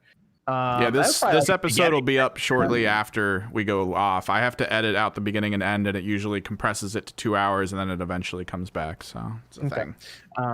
But if you go towards the beginning, Nope, we talked about it actually for a little longer than we were expecting to as well. So Yeah. The big thing is I'm glad those people came forward. Honestly, I'm glad those people finally got their voices heard. Honestly, the stuff is awful and super. It takes a lot of strength to come forward out of nowhere. And so props to the people who came forward and finally, got some justice. Flashy Gremlin says, I think once micro SD cards become even more affordable, Nintendo will license their own and create smaller size proprietary game cartridges to mark. Zaire Miller says, has anyone seen the $300 P5, the animation box set? I have not seen that. $300 per. They're making a collector's edition for the Blu-ray. Apparently $300 Persona P5. Usually, Blu-ray on anime for anime already is super expensive. So yeah, usually collector's editions are pretty crazy, but $300 for that's ridiculous. I gotta check that out. Nate, where can they find you, man? You can find me on Twitter at Nate the Hate, followed by the number 2, and on YouTube at Nate the Hate. Right now we have the episode talking about the Nintendo Direct and Nintendo's plans for 2020 with MVG and Jeffrey Grubb. We will have an episode again next week with a few special guests talking about the Xbox event that is coming later this month. We'll either have that up on Tuesday or Wednesday. It'll depend on timing of some things. Next week I'll have some footage of that super liminal game on Direct Feed Games with maybe some Bloodstain 2 footage. Did we figure out who has the first Nate the Hate yet on Twitter? No, it's like some dead account that's just called Nate the Hate. We might get a hold of Twitter on that. I want to meet that angry Nate. It's amazing that somebody actually took that name, by the way. You should invite him on your podcast. That'd be great. Something I like is I really like that Nate the Hate follows nobody. The Nate the Hate account. I like something about him just being like, nobody's my friend, bitch. If you donate $10,000, I will follow you on Twitter. Everything's on sale over there. The way This man has a price. measly This fee man of will 10K. love you. 10K. For He will $1 love million, you for press. he'll love you. He will take you on a date as long as you pay for the date and also give him $10,000. And the mask does not come off. This one's from Better about to cover the bases. If I pay you 10K going a day, I want it all. Whoa. All right. Unwrapped. I want that unwrapped. Not. This one's from Troy. It says, OJ disappointed me recently when I noticed he tweeted from Android. So I got to know, are you on Team Android or Team iPhone? I'm on Team Android. I got a OnePlus McLaren. It's much better phone than an iPhone. I got the Pixel, Yeah. man. Named You can after a use Stadia car? on this thing. It's awesome. Much better phone than any iPhone. Okay. But I got an I do have a iPhone. 17. I got an Android phone. I got a one. Quick, don't you I have got a an OnePlus too? iPhone. I have a 17, yeah. Yeah, I have a one. Yeah. Plus And I got an iPhone. Exactly. Exactly. I don't follow the trend of these Android users. What other Apple products do you have, or does it not actually tie into anything? You just have it. No, it ties into the editing computer. Cool. The Mac. Dr. Claw, thoughts on how next gen will impact companies like Limited Run? Will they start making games for PS5 instead of PS4? Could they even afford that? Why wouldn't they be able to afford it?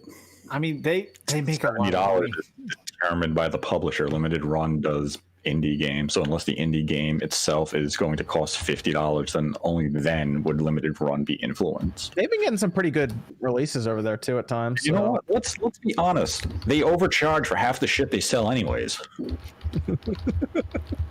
True. Nate's just getting serious. MVG's over there like, Like $120. They're like, here's Turok 1 and 2, $120, but you get a metal N64 case that does nothing. I bought the Jedi Knight one. That was like $50 though for the box set. What did you get that justified that price? Jedi Knight, completely boxed. That's, you got the game digitally for what, 20? No, it's not that much on Steam. Okay, so you spent what, $40 just to have it in a box? Mm-hmm. Yeah, I wanted it physically. That's some quality right there. Is that Panzer Dragoon shipped yet? I didn't get it. Yeah, where's my Panzer Dragoon? That's the only one I've ever ordered from him. Where is it? I forgot I ordered that. Oh, now I'm mad. I'm gonna go tweet about it. This is the main one I ordered from him, and I have no regrets. Well, I mean, I have a lot of regrets, but the quality. No regrets. That's one of the games I would love to see get a remake though. Is Jedi Knight, Dark Force 2 Jedi Knight. That'd be amazing. Psycho Pie says Phineas and Ferb over OJ. Okay. Whoa. You got replaced. Personal. Dirty breaks with no message. Thanks. Tone Capone says, "Welcome back, Miss Click." Oh, thanks. The RBM says, "I love you all. Have a nice week. Crash for Smash." Okay, yeah. Crash, I'd be okay with Crash showing up. Yeah. The only thing that'd be weird is like, yeah, they put the Insane trilogy on Smash, but they're not gonna put Crash 4 on Smash anytime soon. So it's kind of weird. All right, that's gonna do it here for the Spawncast episode. Was it 170, Evan? 170. 170. Thanks everyone for joining us tonight, and we'll be back next Saturday night, 9 p.m. Eastern time. We'll see you guys then. Sunshine sucks.